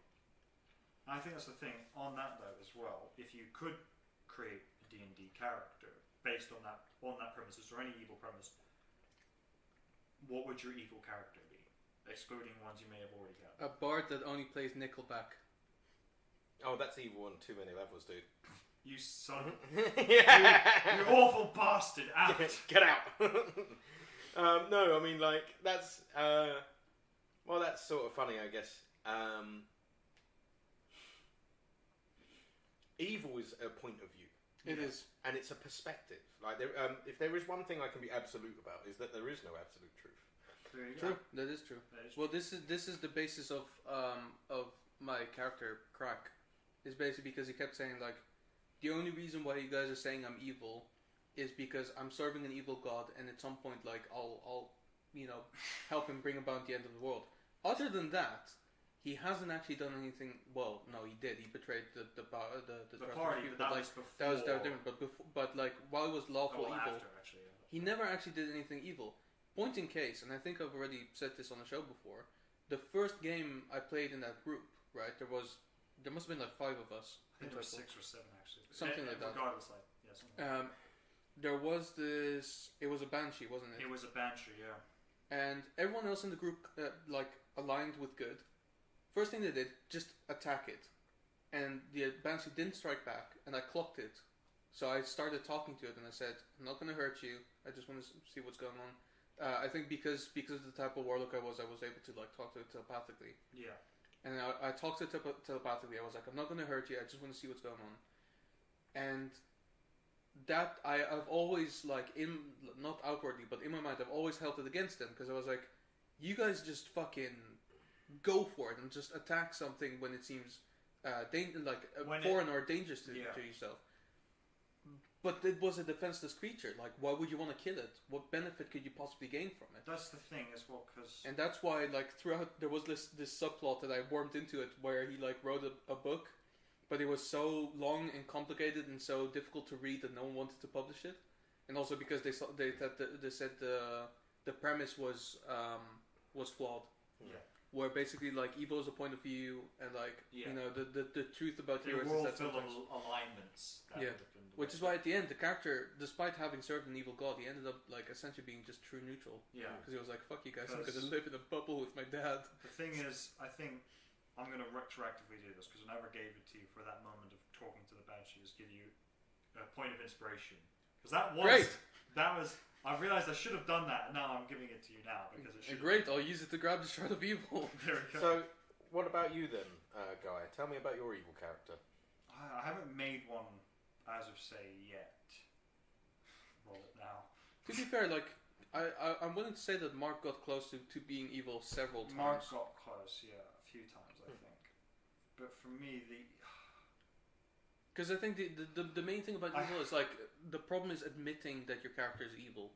I had an idea for a character, and I don't know whether or not I could consider her evil, but it was essentially this idea and premise. As I looked recently into the Demogorgon and what he was about, and found out typically he has two high priests at all times, who are typically twins. And this idea that because he has two heads and all that, and I thought, wouldn't it be interesting if you had one of those twins decide, I don't like the idea of being this, I'm going to leave. And my character was her, and she'd basically be on the run from the cult. And I would say she's not a good person by any means. She's been raised by an evil cult, for Christ's sake. So she would do evil things, but this idea of I don't want to serve someone, I'd rather be myself. Kind of thing, and just see where that goes, and know that her sort of predetermined destiny is to be that high priestess. I totally get it. I think for me, if I were to make a compelling evil character, it would be one that you, in the end, would actually feel more like joining. Yes. Yeah. Here's the thing, actually. I think, weirdly... Go on. Is someone speaking in chat? Oh, the camera's gone off, hasn't it? Yeah, I think it has. Cause okay. Rainbow death! I might be able to save this. Alright. But just keep talking. Yeah, it's alright. I'm sure we have... I'm sure you know what we look like by now. Tammy just told us camera is dead. Tammy, can you still hear us, though? It should be okay, because it's not going through the camera. Where the fuck's the battery? There you go. Oh, is this a real-time battery change? Yes, hell yeah. Yes, we haven't had these... in ages. Fair, win for a fucking long time. I have no idea what you look like. Okay, I think she can hear us. Well. Wonderful. As long as she can hear us, that's absolutely marvelous. It's going through your laptop, so that shouldn't affect it really. Yeah, cool. I know, but what was I gonna... Because one of the most, I think, two most compelling villain stories there are in recent years for me, and it's from Marvel, is the Black Panther Killmonger villain and Thanos, because I look at them and I think I can understand both their point of views and how they've reached these conclusions. I'm going to assume it's Thanos from the Marvel Cinematic Universe and not Thanos from the original comics, who, and I quote, just wanted to fuck the God of Death. Yeah, no, it was Thanos from the Cinematic Universe, where he wanted to bring balance to the galaxy, coincidentally again, by wiping out half of it. Oh, you had us on for a second there. It did flick on and then it flicked off again. Yeah, it should be on again. Not yet. Yeah, it will probably come through in a second. Yeah, because if you're checking YouTube, there's a delay. Yeah. Marvelous, no trouble. So so my character, for example, it would be about show not tell in the discovery of the story. Yeah. So let's say, why don't we turn every single D&D trope on its head? Sure. All right. You go to wipe out a den of goblins. No. It's a new village that has recently been set up, and they want the goblins gone. And sure enough, you go there and you do so, but whether you through subterfuge or investigations or anything, find out that goblin village has been there for hundreds of years. They've been there since before the actual villagers. Yeah. Never interacted with humans before, but now is interacting with humans because they've moved into their area. And we're back on. There we go. And loose cable. And only have connections. Have made connections to a local, I don't know, demon lord, lich king, whatever, for fear of these, for fear of these humans encroaching on their space. Then let's go to the undead. Let's go to people who instead of you go and you decide to clear out this crypt of the undead. Then sure enough, as soon as you get there, you're assailed by undead and ghouls and all sorts of horrible shit. Only to find out that the people that put themselves in there were to rise up, were there so that when the need came for them, they would rise again as wights and as undead to fight the good fight of their ancestors. And it all turns out it's this human expansion into these previously unknown lands. And even though their culture seems alien and different, and what we would say is evil, turns out to be them actually defending against you, the invaders, And instead of it being a demon lord or a lich king or it's just their god. It just happened to be the most powerful person in the area that they turned to organise them. Help us organise our defence. It was their high priest or their paladin or whatever it would have been. You know what's funny? I just remembered something. There's this one shot on YouTube with Terry Crews and Troy Baker playing. Is it this was the World of Warcraft theme one, where Terry Crews played an orc of the Horde, and I think Troy Baker played like a paladin of the Alliance. The Alliance, yeah. And throughout the whole thing, like Terry Crews was actually like playing a very nice character that like helped people out wherever he could. And Troy Baker was just like this colonist cunt that just like basically just like push people aside and go like, I don't have time for this, I have my mission and everything. Like I think that's pretty much it. Because that would basically, even though you're doing the good things, you might be bringing the word of God even. Like it could be your human god that for some reason you wish to force upon others. Evil is just a different thing. You have these goblins. They've lived there for hundreds of years. They've farmed. They've hunted. They did whatever they did. They did goblin things. Sure. And they're only attacking or raiding in self-defense. But when you're told about it, you're just told that goblins are attacking humans. Yep. Yeah. And they need to be dealt with. Yeah. And you go out and you deal with them, and then you are a part of the problem. I think if you were to meet a demon lord, again, a high priest, however you want to phrase it, insert big bad evil guy here, they turned around and said, we never came to you. You came to us. You came to us, and you dare say we're the villains, denounce us for defending ourselves or trying to stop what was happening. I think like that would be a great sort of twisting moment for me. It would be. I think that's the thing. It would be. I think we've had a few moments like that on and off through campaign. I remember through Mark's arc where he spent his entire time hating Duragar, anything and everything. And he's the king of them now. But this moment of getting there and then realizing there are these people like we just do what we're told because we don't know any. We don't know any better. And to be fair, our king is a shit, but we haven't been given an alternative.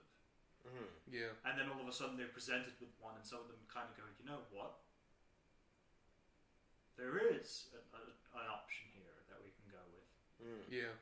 Again, I'm going to plug my favourite show again, which is Overlord. It's getting a season 4, I believe, which is going to be absolutely phenomenal. Nice. One of the things that he does, by accident pretty much, is that so because he's a lich king, an overlord of undead is what he is. He basically eliminates menial work in his kingdom because the undead need no rest, don't need feeding, don't need shelter, and can do all menial work. Skeletons themselves, because it's from the D&D playbook, can be given complex instructions to carry out, and they will.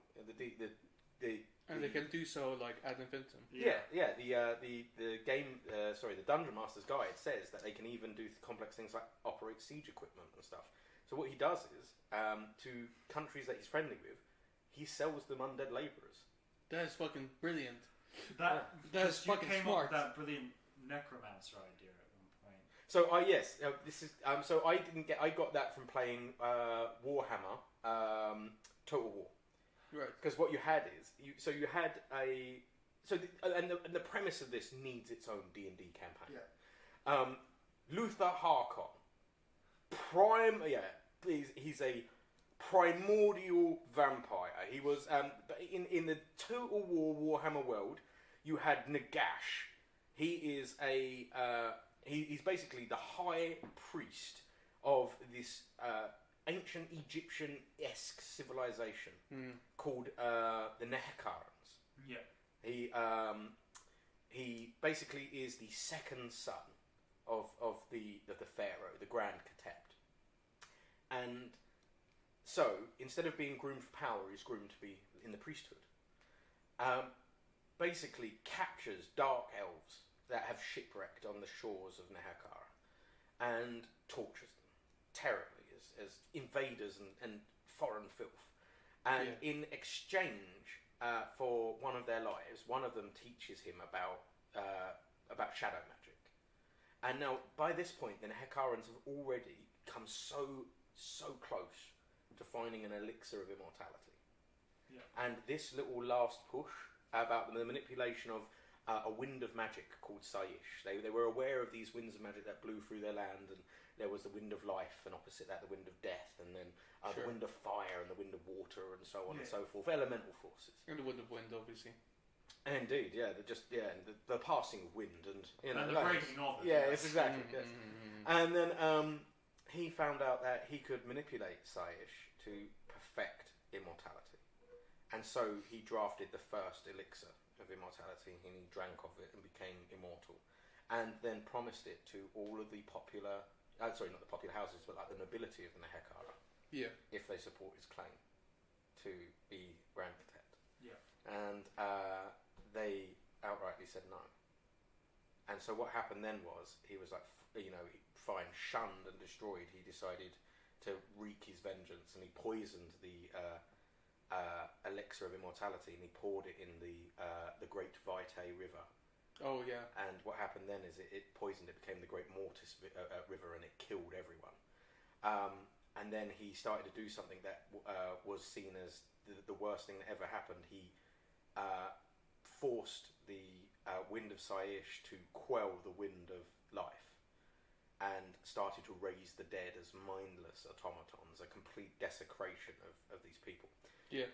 Anyway, he is ultimately defeated after, basically taking over, building this great black pyramid where the wind of Saish is concentrated, planned to raise all the dead across the world to serve him and bring about an eternal night. And the reason that he wanted to do that was because things never went his way, and the only people that never disappointed him was his undead, who did everything perfectly, and the rest of it. He dies, and thousands of years later, there is a priestess in Lamia, which is a part of the Nehekaran place. And what was the name of that vampire that you had from our campaign? Because she's got the same name. What, Nosferatu? Yeah, so Nosferatu is a Nehekaran high priestess. Yeah. And she finds one of Nagash's books. It was hidden there by the great necromancer towards the end, and it has the elixir of life in it, but it's a trap. The elixir of life has been corrupted, and so she makes it, and all of her nobles drink of it. But it basically, whilst it gives you immortal life, it binds you to the will of Nagash himself, and makes you, one, Nagash was cursed by the sun god Ra at the time, so vampires can't go out in the sun. And you need to partake of life. If you wish to continue the elixir to work, you need to partake of life, you need to drink blood. And so Luthor Harkon just happened to be the harbour master of Lamia, and was lucky enough to be invited to this noble party, partook of the elixir of life. And then again, Nagash rose a second time with the help of his vampire generals. He is ultimately killed and entombed and sealed in a sarcophagus, and sent to the deepest parts of, along with many other vampires, the deepest parts of the Hekhara. A few of them escape. Abarash, particularly, flees north and becomes a thorn in the western, world side for years and years and years. Luthor Harkon gets grave robbed. They take his sarcophagus onto a Britannic trading ship that is heading north to a very French-styled country called Bretonia. Of course. And on the way, they're attacked by raiders. And these raiders are just looting and pillaging, and they take everything from this trading vessel. This sounds like the fucking premise of like part 3 of JoJo's Bizarre Adventure. Oh, it's amazing. So they take all this stuff and all this Nehekaran treasure that's on there, including this beautifully ornate sarcophagus. And at some point, when they've loaded it onto their raiding ship, and they sail south into this place called what's it called? Lustria. It's basically the new world. It's the place where the lizard men are dominant, and it's a huge jungle place. But on the way there, a distinct change went through the crew as they opened Luthor Harkon's sarcophagi, broke the seals that had trapped him in here, and then the ship was wrecked in Lustria. But there are no people in Lustria, and Luthor Harkon has a handful of these people he's raised as zombies. And so he's sitting there, he's like, I am fucking trapped on the arse end of the world with nothing but a jungle full of lizard men. Oh, there are rat people called Skaven there, and they're constantly at war, and he's like, there is nothing to eat. Like, I'm not drinking from rats, and I'm not drinking from lizards. No, what am I going to do? And he's like, right, and he reduces the corpse of his crew into a meld with the ship that was wrecked and creates the first ghost ship. Ooh. And then starts he's like, right, okay, there's got to be people on that, doing trade. I'm going to start raiding ships for food and for slaves. I'm going to start raising an empire, and he becomes the first Grand Arch Commodore of the undead fleet of Lustria, and becomes a pirate king. And basically, he doesn't have to pay his crew. Yeah. They will never dehydrate at sea. Nope. They will never die of starvation. They can sail indefinitely. They don't have to sleep, so they don't have to take ships. No, and he's like, then that's not the only thing. They don't need to make port. They don't need. No, and he doesn't need to breathe. Yeah. So what he does is he puts on iron shoes. Yeah. And he waits at the scenes of great naval battles between nations. And as the ships come down and as the bodies float down, he just takes all the corpses from great sites of battles, and bolsters his pirate crew. And that's not the only thing. He finds like giant crabs down there and all sorts of mad sea life, and he just kills them and raises them and continues with his piracy. And I was like, that is a wonderful idea for a D&D character. I would like to play a wizard necromancer. Yeah, I need to be at least level 3 to make this work. It's going to be Ghost of the Saltmarsh adventure, but my crew is going to be skeletons. Yep. Excellent. And I will just run as quartermaster to a captain. Yeah. Or the captain itself, because there you go. Yeah. Because I think, as we've discussed with D&D and interesting ways of talking about necromancy, especially, is that we've come to this conclusion that nothing inherently evil about reusing not really dead people. It's essentially a form of recycling. Yes, yeah, but it all depends on what your religious beliefs are about the consecration of the dead. Yeah. And what happens to the person's soul. If you're, if you believe in a religion where your soul leaves your body and goes up to a celestial heaven, hopefully it is safe from any machinations. So, if your corpse is it just happens to be a very malleable puppet. Yeah. What is the difference between raising the dead and making a golem? There's no difference. That's the thing, and we discussed it, and come to conclusion. I've always thought about this. We have as one well. campaign where this is particularly relevant right now. Yeah, but where one particular school of magic is actually arguably more evil, and that's enchantment. The idea of taking away living people's free will to do what you want. And I've always thought if an enchantment wizard would be the worst villain, because no one would assume they're evil because, they're enchantment. They could weave their way into any court, convince anyone to do whatever they wanted, through charm or through... I have a polisher on that.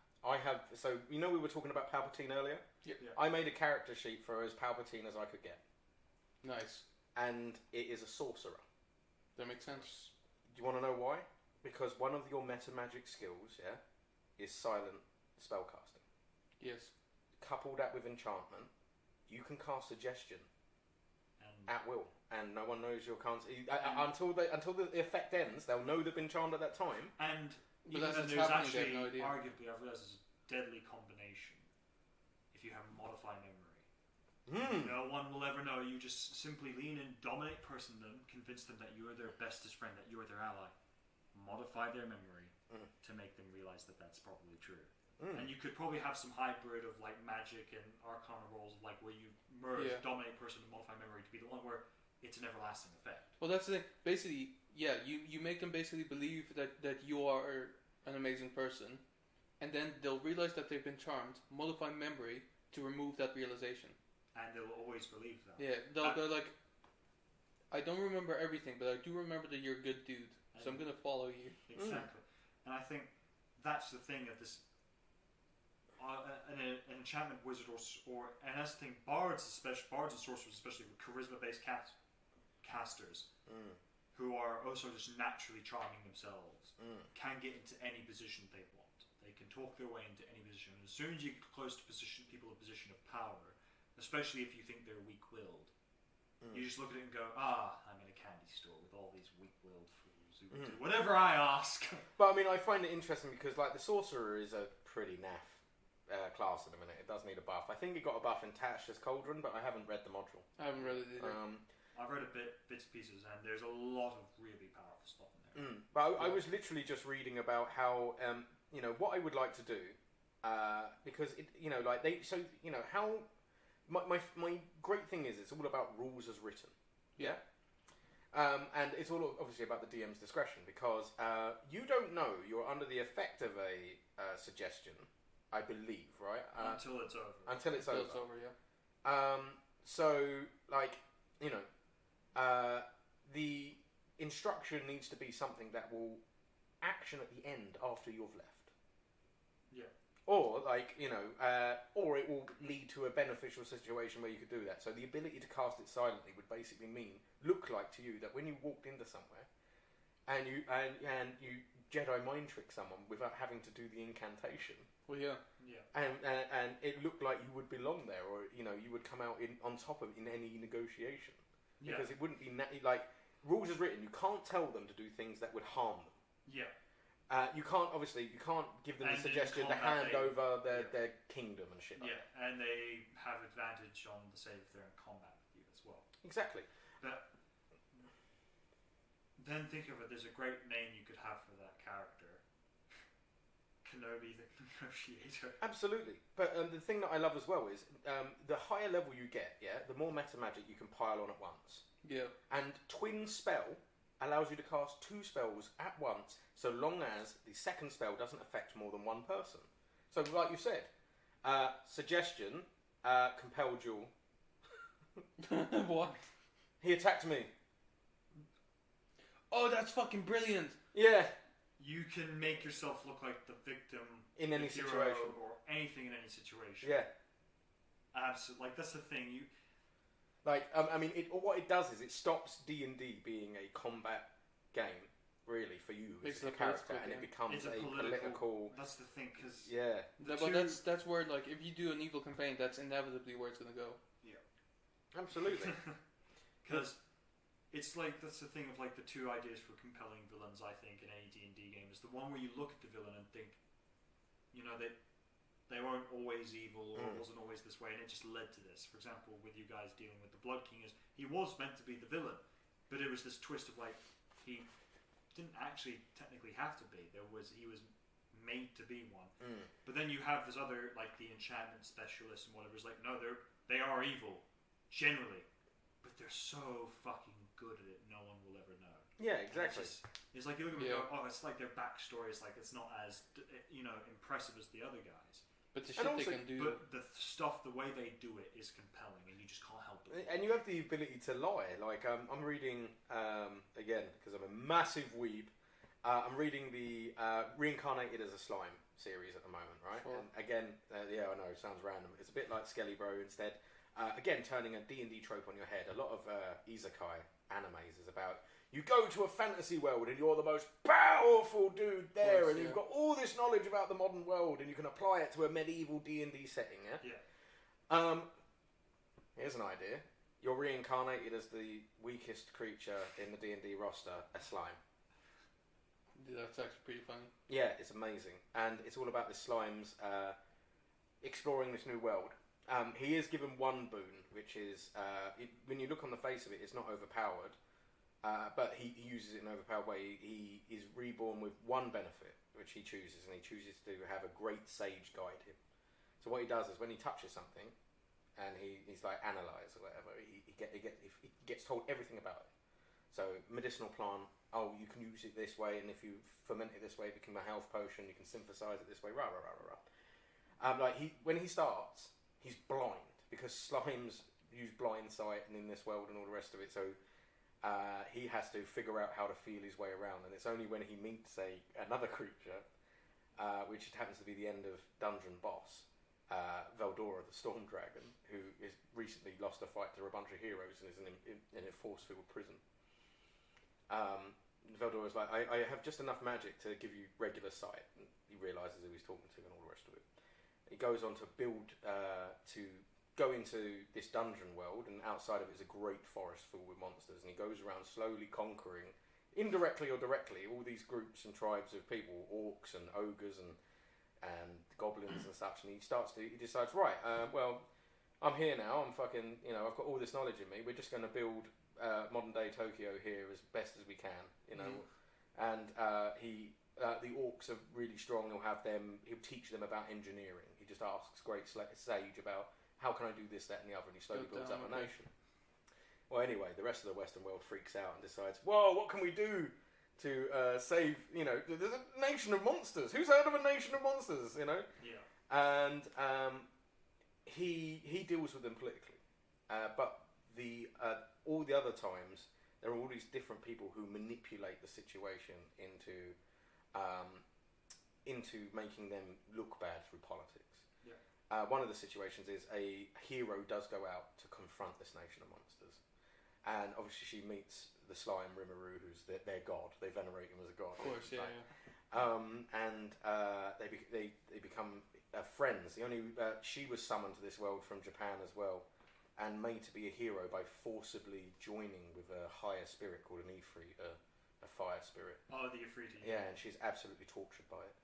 She was summoned to do good, but she has suffered her entire life for it, and the Ifrit is slowly burning away at her life force, but also the very reason that she's alive. And through great sage and going on some quests, he realises that he can save her and separate her from it. And as she does, she dies, because she's no longer got the Ifriti to support her. Very heart-moving moment. But someone who he thought was his ally tells the High Paladin of the Holy Western Church that the slime, and what he does is he eats her as a slime. He consumes her, so he gains her memories. He can keep her living within him. But when he does, he can take her shape, and so he decides he's now got humanoid form. It's the face of the hero.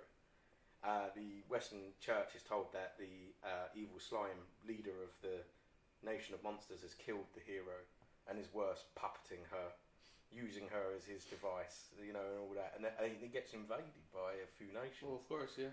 And how cool would it be to be that character in D&D and just be in like... Yeah. Well, this is the thing, basically, one of the things I'm thinking about, have you ever played the board game called Diplomacy? I have. It's great, isn't it? I love it Jamie has only ever played one half a game with me, and I've got no one else to play it with. Genuinely, I've never played it without someone rage quitting. Oh yeah, massively. It's. Do you know what it is? I think I vaguely know. It's like Risk, but with supply lines. Yeah, it's with supply lines, and there's no dice rolling or anything. It's just basically like, so it's max 7 players, which is, by the way, the only way I've ever done it. Oh really? I've never played with less than 7 people. That's mad. I don't have that many friends. Basically, well, I had a friend group that I consistently did it with at the time. 2. Okay, well, basically you choose like one of the European starter nations, but it's like Europe in the First World War. Okay. And so basically every round is like you start off with like 15 minutes of just talking to the other players and like discussing what your next move is going to be, and then there's a round of all the movements being set after everyone's like written down what they're doing, which is when you find out that someone fucking lied to you and has made deals with someone else, and then you go talk to them and you go, well, why'd you do that? And they go, well, I was just trying to get on the good side, but you can trust me from now on. And bear in mind, the lying to you normally means you're being invaded. Yes. So basically, it's like this. So you have all these countries that are between you and your win condition, which is normally to occupy a territory. Like a certain amount of territories, yeah. But to get there, you need other people's support. They need to. So if someone owns a shipping line or a trade line or a travel line, whatever you want to call it, across the sea, you have to get their permission to use it. Yeah. Or you have to conquer it, which means that you're going to lose troops on the way there. It's easier. So, like, let's say he's Italy and you're like Ukraine. It would be so much easier for me to launch my attack from Italy than it would be to have to circumnavigate Italy and land in Ukraine. Yeah. Yeah. However, openly at the table, I'm like, I need to go to Italy because I'm going to go north to Germany, but instead I go straight to Ukraine. And you do. It is a friendship ender. Some people. I Like the amount of anger in that game. It's one of those games where, because in the end, I love, and you know, I love shithousery, and whenever we play Civ, we do play on the same team. Yes. But there are so many times where I'm just sitting there, because I'll be honest, because between Tammy, Ron, and I, I'm the person who's most friend playing it for close to 10, 15 years at this point. There are points where I'm looking at you going, it would just be so easy. All my troops are surrounding your capital. But I'm on the same team as you, so fucking move on. Oh, don't. So, I know I've done an inordinate amount of talking tonight and I've told some great stories, and thank you for listening to them. Absolutely. I do have one more, which is possibly my most proudest Palpatine moment ever, and I actually referenced him when it happened. A few years ago, I was working for Instructure, and I'd made 2 really good mates there. The camera's gone off again. Cool, keep talking.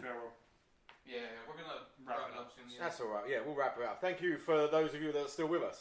But I played a game called Battlestar Galactica. Have you played the game version of it? I've not played the game version, but I've heard of it. Alright, so the game version is a friendship ender. Okay. So what happens is that I believe there was 5 of us at the table.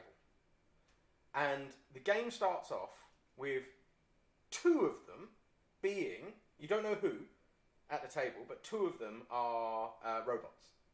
And the whole point of the game is you have to kill the robots at the table whilst they are trying to sabotage you and blow the ship up. So already it's a tense game. How you sabotage is you have a chance pile, you have your own cards, and then you have a situation deck. You turn the card over and it's like, the warp drive's malfunctioning. It needs 4 technology cards to overcome. Yeah? And there'll be and what happens is there's 5 of you, and there'll be 3 chance cards that goes in, and everyone's got different cards. But if you put in too many of one card or another, it has a second thing. Like if you put in navigation, too many navigation things, you try and do a jump whilst the warp drive's not working. This shit takes 3 points of damage. But like if you're both robots, you want to put navigation cards in, right? Yeah. But also, there's a chance that navigation cards will come up naturally through the chance deck. So it's really tense. It's really paranoid. And then at turn 20, so you go through 20 turns of this, trying to keep the shit together if you're human, trying to fuck it up if you're evil. Yeah. One more member of the team becomes a robot at random. Now, we'd already sussed who 2 of the people. We sussed who one of the robots was. Yeah. And then turn 20 came around, and then we're like, shit. Now there's 2. I got turned into a robot. At the time, you also have positions of power that help you overcome certain situations. You have the head of the politics and the head of the military. Yes. It was agreed before we started playing that 2 WhatsApp groups would be made. One for the humans, one for the robots. And you wouldn't know who was in what WhatsApp group, but the deal was that whoever got turned into a robot and turned 20 would let the other dudes know. I fucking didn't.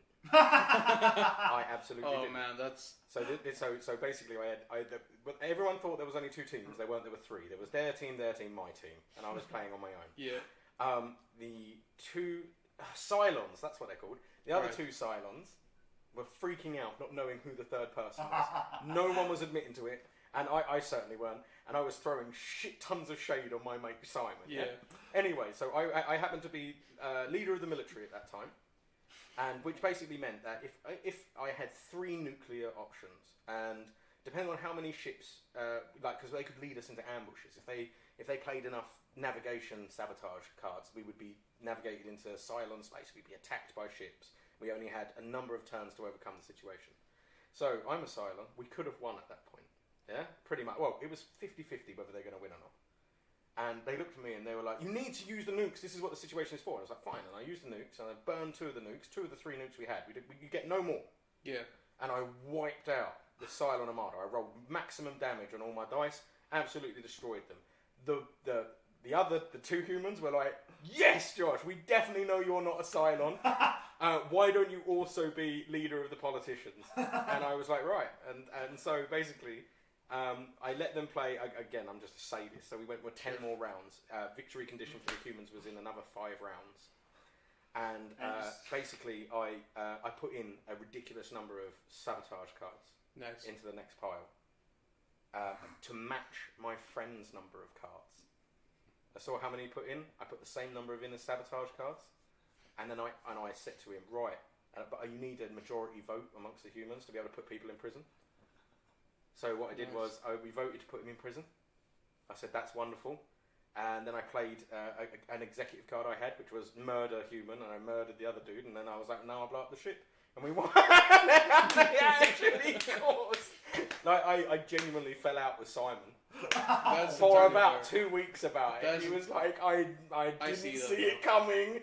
You was like, "Why did you let the game go on so long?" And didn't you have fun though? You know. And I even said to them at one point, it was like, "Oh, you're making me the leader of the politicians." Like, that's a bit of an interesting Palpatine situation here, isn't it? Oh mate. Oh man, that's amazing. It was absolutely fucking. For me, the proudest moment like that is you know werewolves. I think we all. Oh yeah. Werewolves. The game werewolves. They're game werewolves, yeah. So there's apparently this smaller version called One Night Ultimate Werewolf, which is basically like usually you get like a specific deck of cards, and then you have an application on your phone, and that's the one that like does the whole like reading of what happens during the night. But it's one night, right? So usually there's only one werewolf, and you have to choose the right person to like. There's no like the werewolf kills at night. Like you have to choose the right person pretty much for lynching. And we were playing 4 people because we thought that would work. And that was 100% a werewolf. There was another guy at the table who was the seer, and he had seen that I was a werewolf. As the game goes on, when he said that, I said, "No, you're not, because I'm the seer, and I saw that you're the werewolf." Right? And as it went on, he started to get confused because I kept saying it with such confidence. Yes. So at some point he was like, "Guys, I think you have to vote for me because I think I'm the werewolf." Oh, amazing. What a mind bender. Well, I think this is why people like games like Among Us. Right? Yes. Because there's like that figuring out who it is, and then the fun of lying and getting away with it. Exactly. I can't remember what it was. We were playing Among Us. I think it was like one of Sarah's streams. And there were 2 points where it was really... There were some really tense moments, and I think it was one of the new maps, and you and I were just in sort of this area and doing a task, and I just stood there and I went, "Please, no." I looked at you and I thought, it wasn't you in the end. No, because basically I've learned to do this kind of thing where basically like I stand in front of people and I just stare at them, and I don't do anything as like a sign of my innocence. But then I think the best part was, it was later, I think you and I were just sort of messing around, hanging out, and we were just going around, and it was on Discord.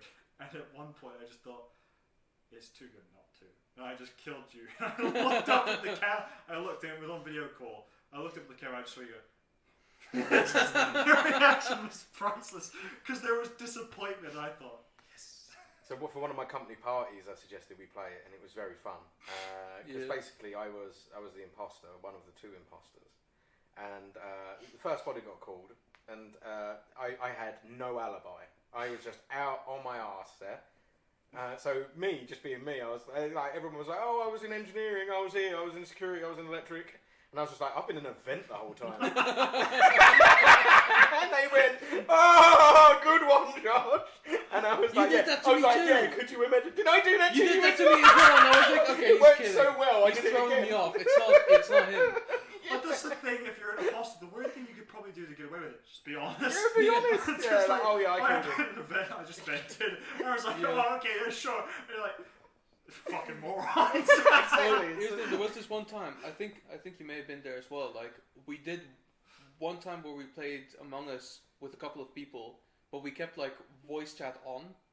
So we just like kept talking throughout the entire thing, and then out of that somehow spawned the buddy system, where you just walk with two people, and it's like if one of you dies or stops talking, if one of you stops talking for whatever reason, then the other one is probably the imposter. There were two imposters in the game, and my policy is if I'm the other imposter, I usually just don't kill. Because it will throw people off. They will go like, well, he's not actually done anything wrong, so there's no... And so I was buddying up with our friend Hannah, and I did not kill her until the end, where I was like, oh wait, that's the only thing I have to do at this point. Yeah, for the win. Yeah, and I just killed her, and she was like, what? This entire game you didn't do anything. The thing is, I like the idea of like people talking about the buddy system, and I just think it. I love the buddy I think system. it's a pussy idea, but at the same time, I think it's a brilliant idea that an imposter can exploit. Either by doing that, where you think, what if the two imposters decide to buddy up together, and they always just clear each other? It's like, oh yeah, we didn't kill each other. It's like, yeah. But if the two imposters together, they're not going to kill each other. They're going to wandering around like, oh, here we are. Now we kill these people. So yeah, there is a game.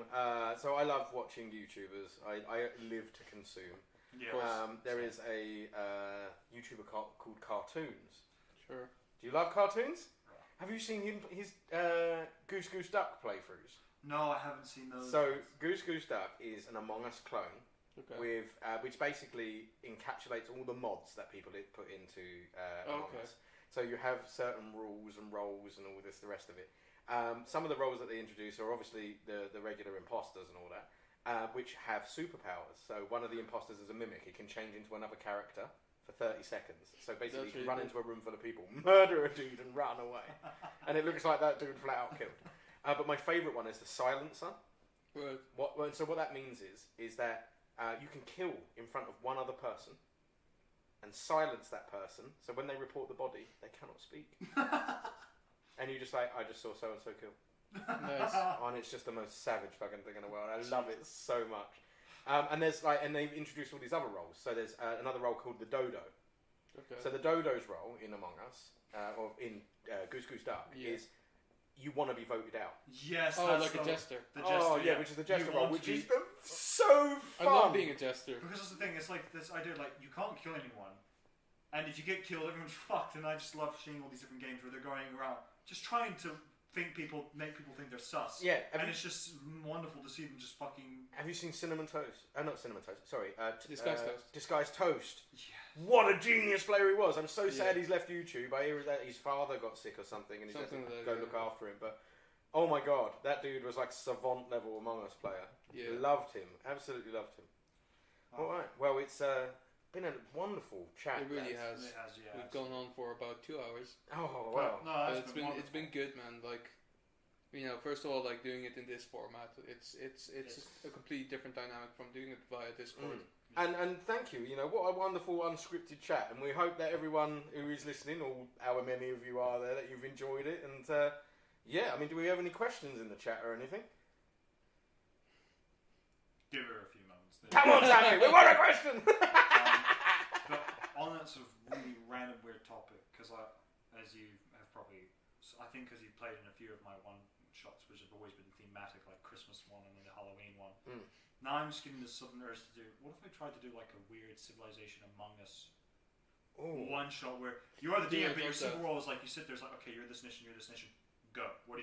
I just sit here and watch. You just watch people turn on each other. It's like, roll dice. Yeah. Well, I have played the game, which is basically just like exchanging notes with the DM like all the time, because the whole premise of the game was I don't remember if it's like paranoia or whether we played like a botched version of what it's meant to be, but like the whole point was like you have to like kill all the other players, like but sneakily, like without, because obviously like if you kill someone outwardly, they'll just kill you. Yeah. So just quickly, we do have one question. Yes. Yay. Very out there one. Okay. What is the meaning of life? The consumption. Yeah. I mean, yeah. I mean, to be honest, like, you know, out of all seriousness, the meaning of life is the meaning that you ascribe to it and nothing else. There's no inherent meaning to life. I couldn't agree more. Yeah, like I mean, like, and you break it down, like, what's the meaning of life for you? What's the meaning of life for for humankind? What's the meaning of life for all animals and shit?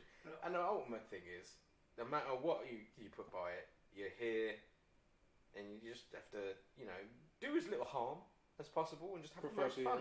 Yeah. And you know, But do something that fulfills you on like as many levels as possible. Like genuinely, like this is something that I did think about, like especially a couple of years ago when I was just in a not great place. Basically, like the whole point of it is like there is no meaning to life. Like inherently, there's nothing that makes it so that we have like, because you think about like what is the point of life is procreation, right? Like the whole reason. Like, the whole point of people's lives is, like, they grow up, they fuck, they get children, they die, but their children, like, live on to make more children, and that's kind of how it goes, and that's how our species essentially stays alive. But that's not a meaning. That's just a consequence of how things go. It's an operation. It's an operation.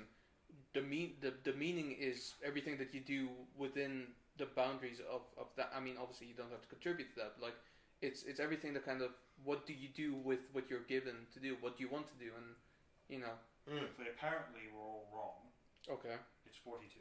That is incorrect. 42. That is incorrect. What is it? The answer to the meaning of life is 42. But this is I think one of the more misquoted things is it wasn't the meaning of life. It was the answer to the meaning of life.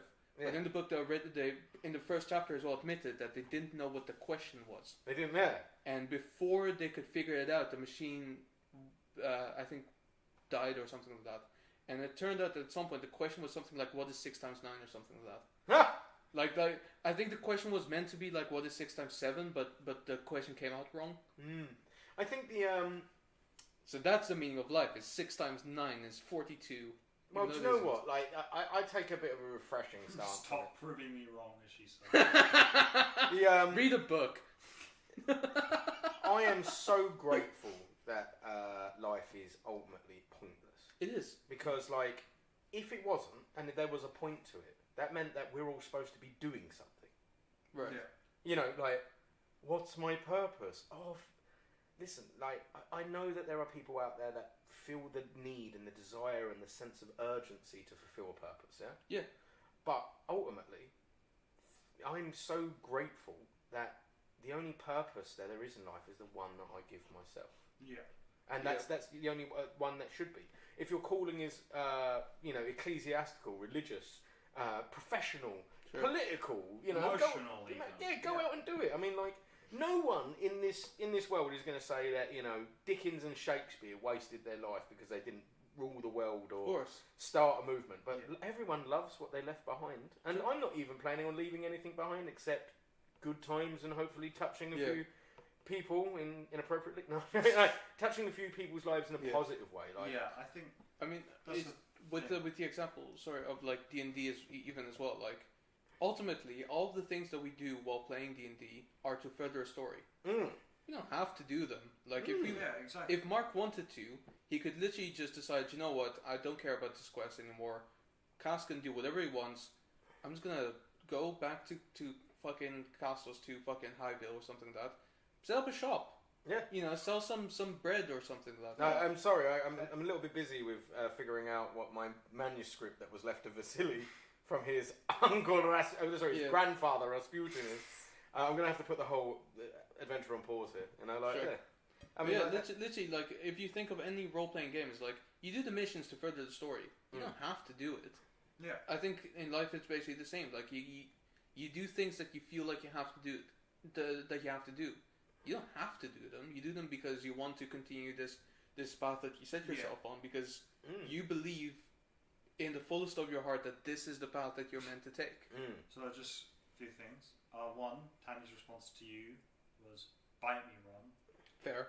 Next one was, "This got real deep. 'Twas a joke question." So I think she's a bit worried we've gone a bit too deep with this. Oh, who cares? That's the consequence of asking questions, is you get an answer. Sorry, Tammy, this was your fault. Apparently, you got them wrong. Or worse, I find that the more answers you get, I find that knowledge is sort of like a circle, yeah? So everything you know is in the middle of the circle, yeah? And that the stuff that you don't know makes up the circumference, is it? Yeah, like radius, whatever it is. The circumference, yeah. But the problem is, the more knowledge that you put in there, and the wider your circle grows, the greater you are aware of the shit you don't know. Yeah. And it's just an endless fulfilling cycle. Like that's the thing. Knowledge is a donut, apparently. But you look at everything, and in that essence, yes, it's like essentially you look at what you know is a little sun, a star, in the greater scheme of the universe, and it grows and it grows. But it's still expanding. It's still expanding, but there's a point where it'll either stop or implode on itself. And the idea is that it stops and it just goes, you know what, there's too much to learn, and I only want to learn so much before I go crazy trying to do it. Or alternatively, you just go crazy doing it and you implode on yourself. I like, there's things called the countable infinites and then the true infinites, right? Mm-hmm. I genuinely believe that there is no end to knowledge. No. Whether you're zooming in this way, you're going from everything into the atomic structure, into the quark structure, into the quantum, mechanics of things. Or back out the other way, we're going from countries to continents to planets to and there's galaxies and whatever. There's a video game that I highly recommend that you two watch, even though you're not stoners. And for everyone watching Tammy, if you do partake of the Mary J, go onto YouTube and see if you can get a silent playthrough. So it's one that people aren't commentating on. A silent playthrough of a game called Everything. Okay. And what it has is it has a series of lectures on it. Okay. From some really amazing people. Their names escape me right now. Fair. But life-changing stuff, and all the gameplay is just that. You can zoom in and zoom out and become things larger or smaller, everything from a quark all the way up to a galaxy. And the thing is, when you get to galaxy size or quark size and you go one step down, you end up on the other side. Yeah, that's cool. Like the entire galaxy exists inside one quark, and one quark. Yeah. That's a way of thinking of it. And as well. the whole time, the dude's just talking about how connected everything is. Like you and I, dude. Like just by our location, the complexion of our skin, the shared language that we have, we probably all share blood at some point. We probably did, before that, we are all dust of some calamity that took place years beforehand. We're all made up of the same carbon. No amount of different types of facial hair, skin complexions, blood types, DNA is not going to make up for the fact that I have the same number of carbon atoms in me as you do, maybe a few more. Probably a few more, yeah. We're all made up of the same stuff, and we can all pretend that we're not connected. From like us sitting here in comfort and luxury right now, enjoying a conversation, to the poor people suffering in Afghanistan at the moment, or starving in some of the most players. We can pretend that they are other and they are distant and they are different, but they're not. We're all made of the same shit. Yeah.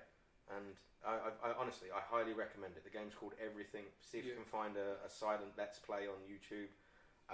Smoke a joint, eat an edible, watch it, and just connect with the greater universe, because wow, it's fabulous. On a few things. So quickly, Tammy says, please watch The Gentleman, Josh. No, what?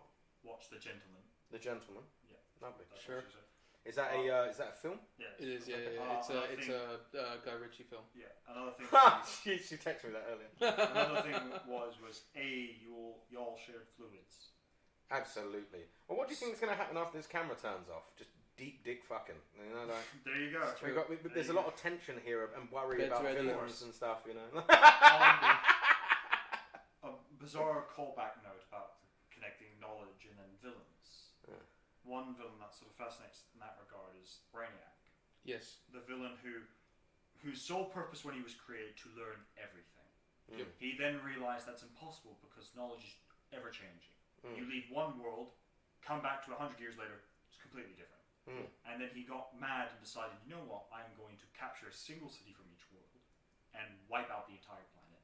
That way I have it preserved and it will change. And it will never evolve.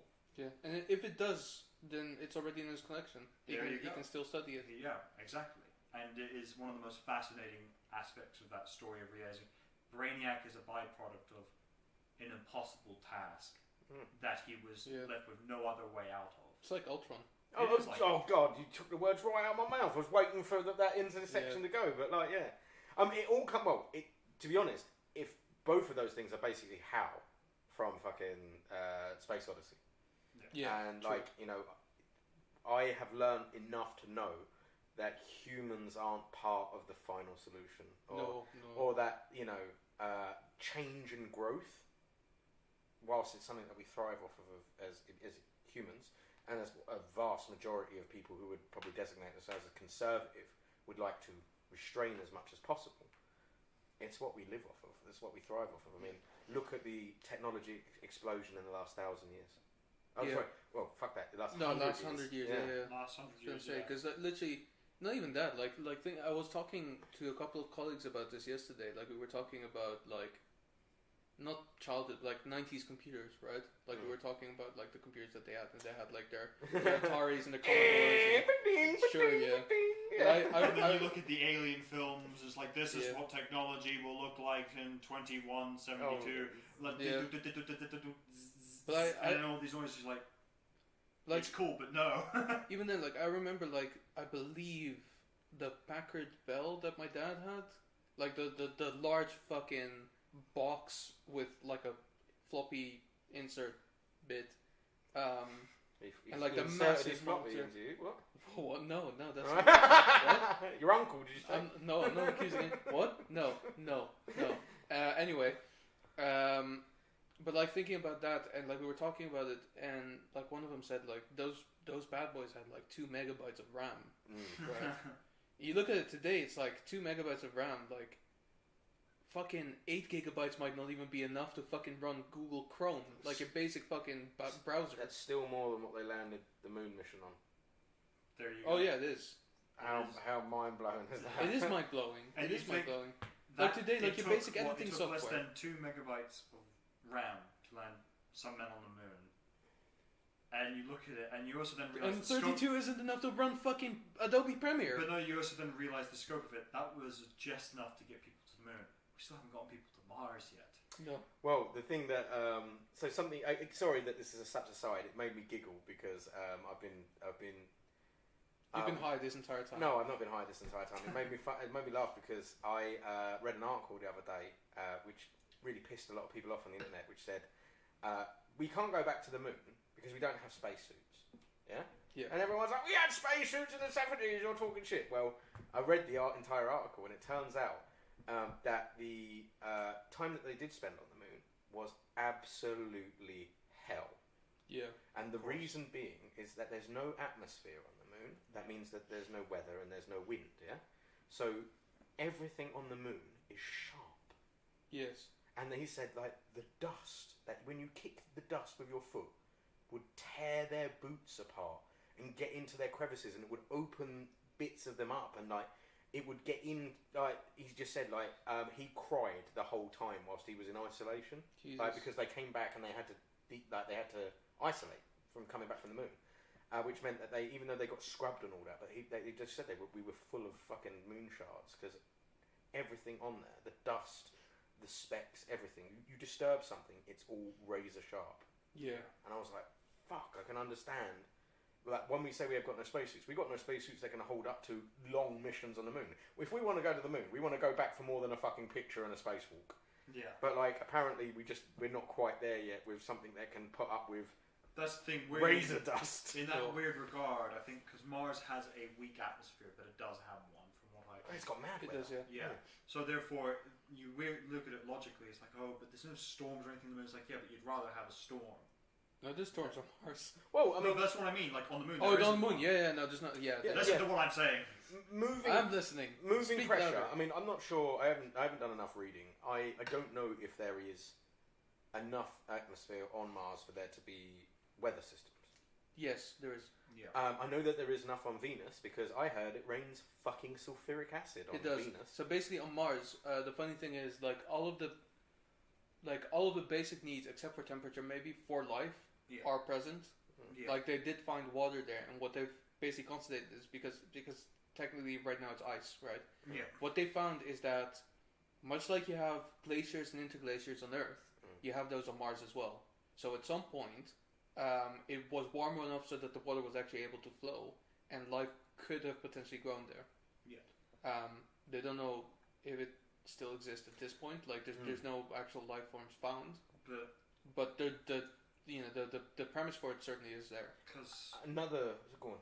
Because I watched a recent video on YouTube about Neptune, and the fucking mind-blowing planet that it is. That it's literally a planet where its actual surface is made up of both solids, liquids, and gas forms, all melded literally into one that constantly shift and change. And beneath that is literally just an ocean of diamond that just swirls and turns. And just thinking, we can never go there, but it sounds like the most extraordinary place. And obviously the joke of like, so that's where the diamond people live, just beneath the storm clouds, and they're just building their diamond ships that will conquer everything.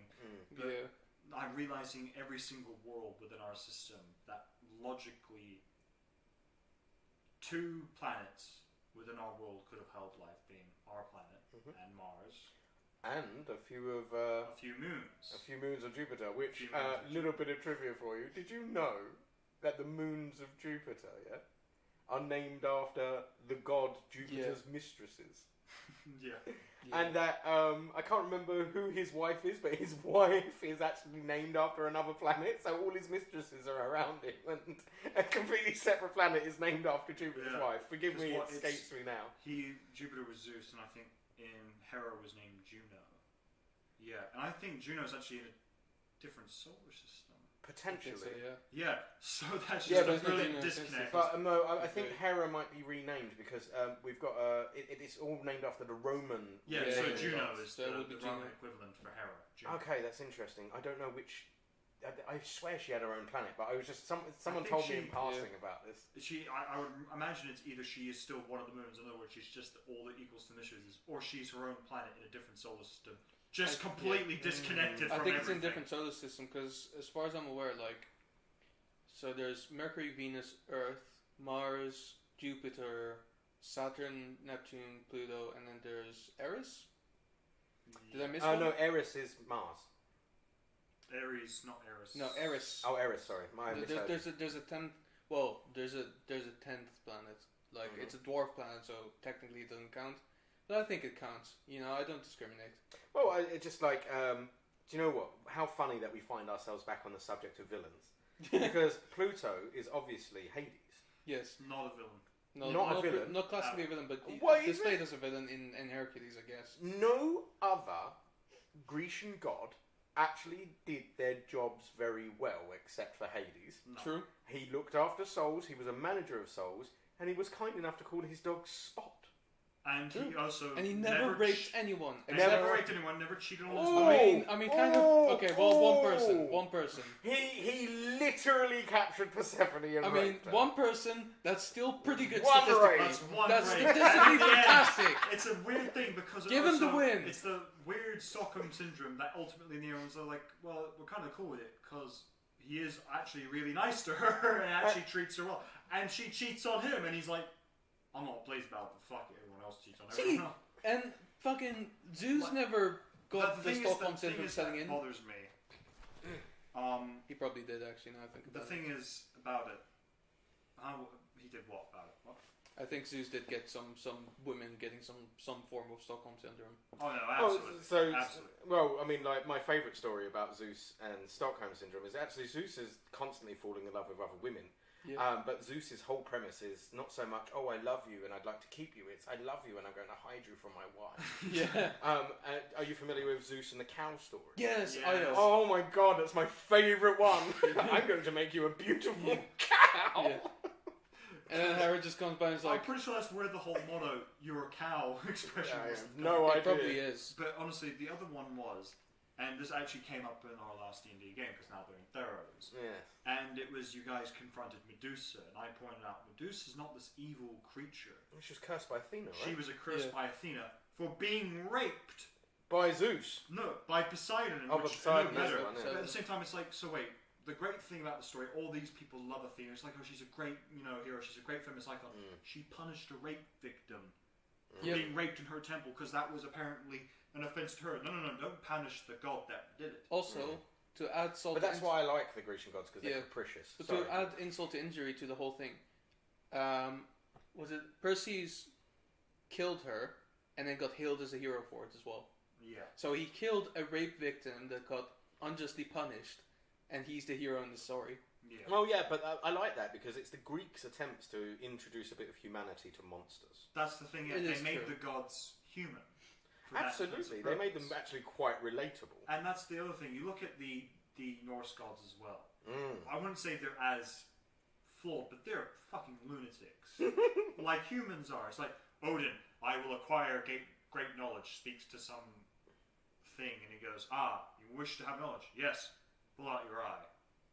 Sure. There you go. Didn't actually think you'd do it! Yeah. Alright, you must hang yourself from the tree of Yggdrasil. Very well! For 7 days. When I'm on it. And put your spear up your ass. Done. It's just like, so this is the ultimate yes man for knowledge. You tell him to do something for you and he'll do it. Doesn't care what it is. Are you guys familiar with the story of Sisyphus? Yes. My god, what a lad. What a dude. I love Sisyphus so much. Like, the story of Sisyphus is all about humankind just sticking it to the gods. For those of you that don't know, Sisyphus was a wise man who didn't want to die. But when Thanatos came for him with shackles of soul binding, convinced Thanatos that they didn't work and that he should try them on himself, and then locked Thanatos in a cupboard. Yeah. For like a couple of months until Hades was like, people aren't dying anymore. Yeah. What's going on? Where is Thanatos? We should really look into this Athenian healthcare because it's working too well. Some geezer's cupboard.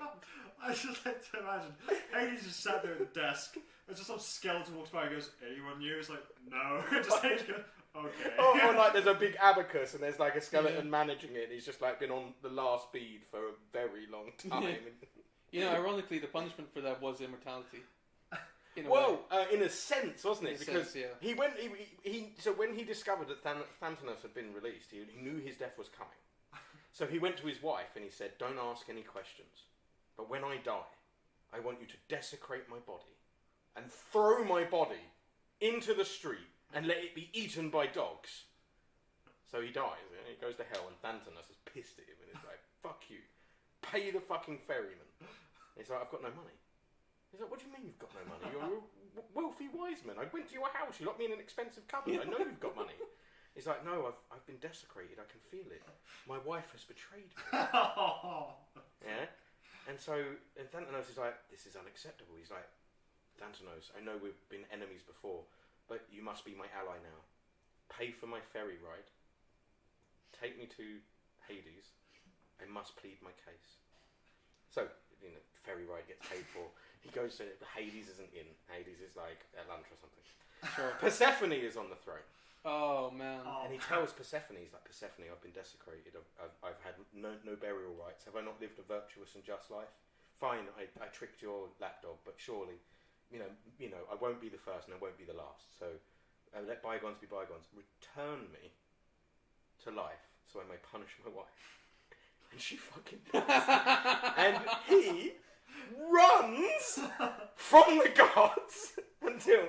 Anyway, so Hermes hears about this dude, and Hermes is like, what a lad, I'm going to go and visit him. And he's like, listen, I'll tell you what, I will give you immortality. I will give you immortality if you can push this boulder up this mountain. But so, and that's where, and apparently he's been gifted immortality, but you can't leave this room where there is a boulder and a steep incline up a hill, and all he has to do is get it to the top of the hill. But every time he gets 99% of the way there, you know, it's too steep. It's like an impossible task, and it rolls down. But he never gets disheartened, and he's apparently there, still doing it forever. So like. When you hear about, it's not a phrase used in common vernacular now, but there used to be Sisyphistic tasks. Yes, I've heard this. And if you've heard of, like, these all come from the ancient Greek stories. Like, there's a Pyrrhic as well.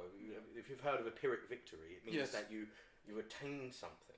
By sacrificing literally everything. So much more, Because it's from, was it king? I believe so. I think... This is it Greek or is it Roman? I'm not quite sure now. It was either of them. It was basically. I mean, they're all basically the same at this point. Basically, this king was fighting this battle, and he was like, "I'm just gonna send all of my men into death." And so basically, he won because all of his men died, but all the opponents died as well. I have won, but I have won because they have lost, kind of mentality. Literally, I won because we both lost. Winning was almost worse than losing. One man remains, so that's all you need to win the war. I also like that. Thinking about it, so Persephone sends this guy back, runs from the gods, and just he comes and goes. So what's happened? It's like nothing. It's like oh no, she admits it to him, and she is pissed about it. But obviously, imagine just Hades goes. You guys had one job: punish this heathen bastard. And you couldn't even do that right. Well, he was actually a virtuous man. He was supposed to have a noble's afterlife, but I bet Thanatos as well was like, I fucking paid for his ticket. He owes me. He owes me. Probably all the ferry ride going back, going, I paid for that man's fucking. Well, he did like Sisyphus is like, no, you're not. You owe me rent. You he's son just of a bitch. standing there, just going, that fucking bastard. It's a good one. All the stories are, again, I'm not gonna. If you get the opportunity to read Heroes by Stephen Fry or Mythos by Stephen Fry, more's the point. Fantastic book. I've got it on an audio book. He's got a creamy, wonderful voice, and it's just him. But it feels like he's just in the room with you, and he's telling you a bedtime story. He's like, let's talk about Hephaestus being thrown from the Olympic mountain for being hideous, and how he had to work amongst the realms of men as a smith, and made Hera a chair that trapped her in it, and only when he could return to Olympus would he free her, and on the promise that he could marry whoever he chose, and he chose to marry Aphrodite. Of course he did. And what a legend! And that pissed Ares off, because Ares and Aphrodite had been they were banging. And then there was a great video someone sent. I found it about the Hephaestus' plan to prove to everyone that his wife was cheating on him with Ares, and made the net and trapped them, and then in the end just sort of all the girls going, oh, what a shame, two very hot attractive people being caught out together sleeping. Oh, Hephaestus, how you have showed us so wrong of them. Oh. And just Hephaestus going, this didn't work, did it? No. You all do this thing all the time, don't you? And just going, Father, can you not? Where's Father?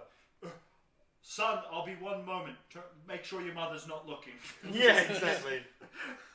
Good damn. Anyway.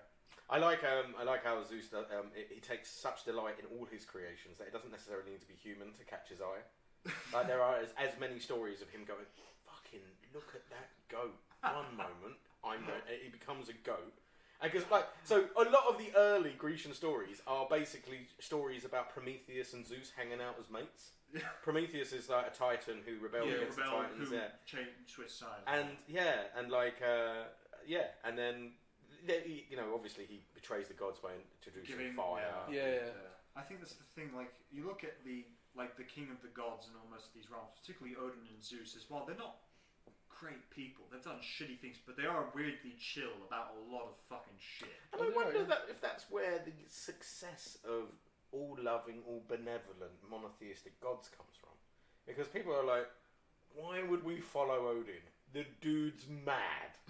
Yes, but also okay. But also, look, he just loves a good story, and like you'll have fun. It's just look. I'll tell you now. I am a man. Oh, of course. Thor. Sorry. Yeah. No, that's fine. I'm a man of Thor, but come on, man. The guy asked someone to kill his son just to show that he's devoted to him. Just at the last second, send an angel just go like, whoa, you don't actually have to do it. It's just a prank, bro. Just a prank. Just use the ram. It's fine. Don't fucking sacrifice the ram. It's fine. Don't. Well, look, you were gonna kill your own son, you idiot. Well, I mean, I'm glad you bring it up because, like, as I really enjoy the Bible. I think the English language wouldn't be what it is if it weren't for the Bible to a certain degree. However, I think I'll be honest. I think modern and even classic moral standards would be completely different without the Bible. Well, to a certain degree, because I genuinely think that a lot of our morals that we get are just as much from the Bible as is the Brothers Grimm. Sure. Yeah. Okay. Yeah. That's but then again, people could argue that the Brothers Grimm is just retelling of Bible stories in a slightly different way. In a more modern setting. Yeah. And well, the Bible's fucking grim as fuck. Like it is. Oh yeah. And most notably a prostitute. I'm not sure if it's a prostitute of Abraham. Yeah, probably. But he had a sex slave basically. This was this Rachel? Well, she's the one who gets raped by the townsfolk, and she Something collapses in the doorway of Abraham, where Abraham is staying at the time, and he's like, "Oh, this will make. I know exactly what my God wants me to do here. You know, this poor woman's been assaulted. I shall dismember her body and send body parts to the 8 tribes of Israel."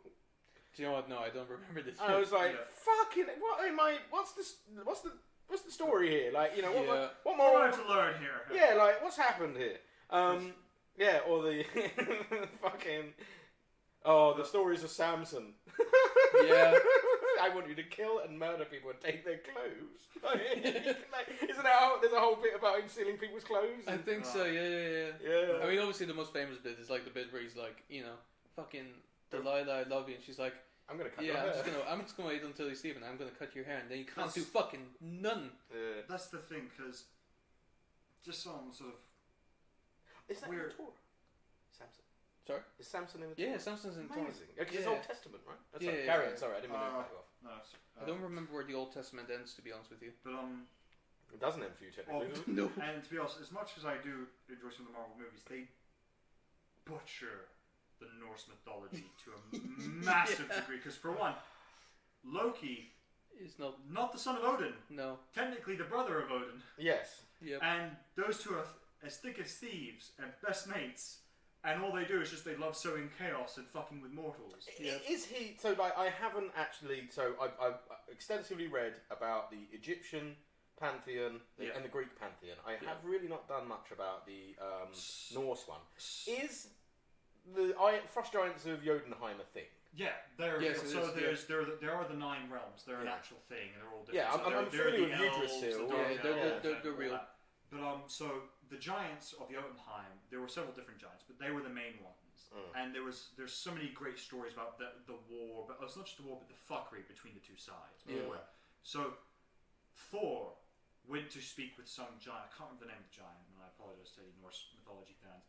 And this giant was like, you know what, we will, if you can do certain things that we can do, we will welcome you as one of our brothers. So they gave him a decanter and said, drink from this. And he drank from it and drank from it and drank from it, and eventually discovered he couldn't do it.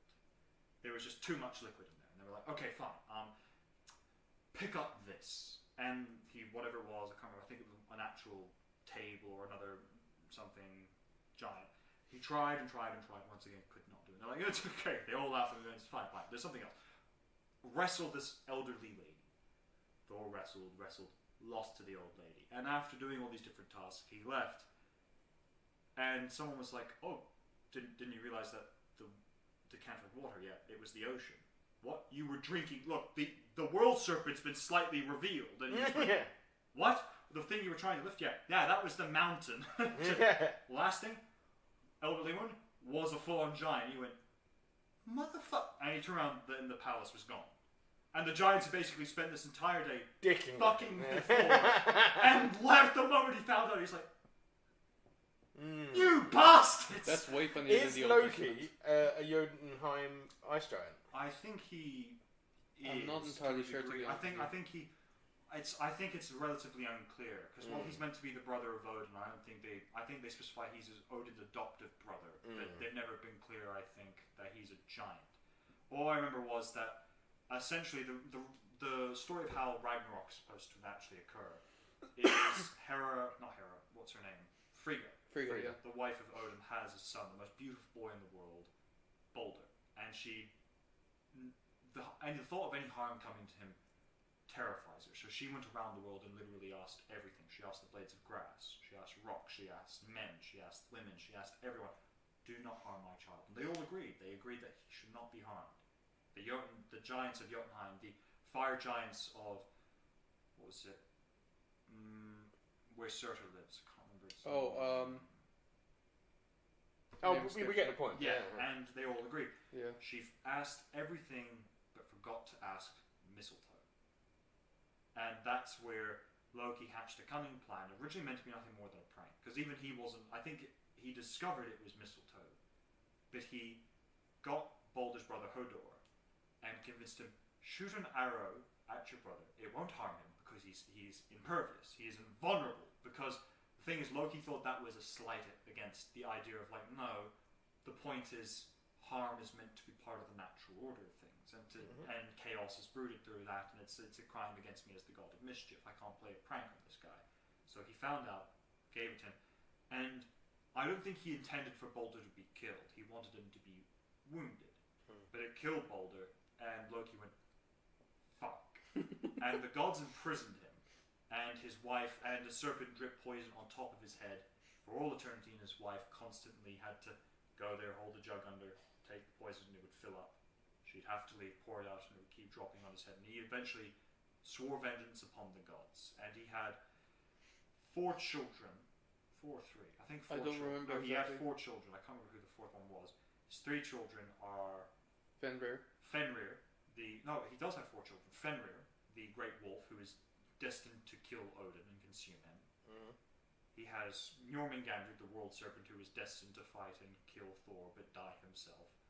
His daughter Hela, who is destined to raise the armies of the dead and take them to Asgard. Yep. And his actual son was on the opposite side of this. Another son of his on the opposite side of the war was a fucking 8-legged horse that Odin rode into battle against the other children. And that's the story of how Loki ultimately, through a simple prank, started the greatest war that there would be. And at the end, when all the people lost and both sides were completely decimated, Balder returned. Hela was the only other surviving person because she didn't go to the front line. She went, you know what, been enough war. She opened the gates of hell and said to Balder, you may leave. And he left, and that's how, because Balder became the god of spring. So he would die in winter and would return in spring. Okay. And that's how that myth was born from that. That's amazing, dude. Thank you for telling me that. I'm going to have to read some about Norse mythology. It's way funnier than the Old Testament.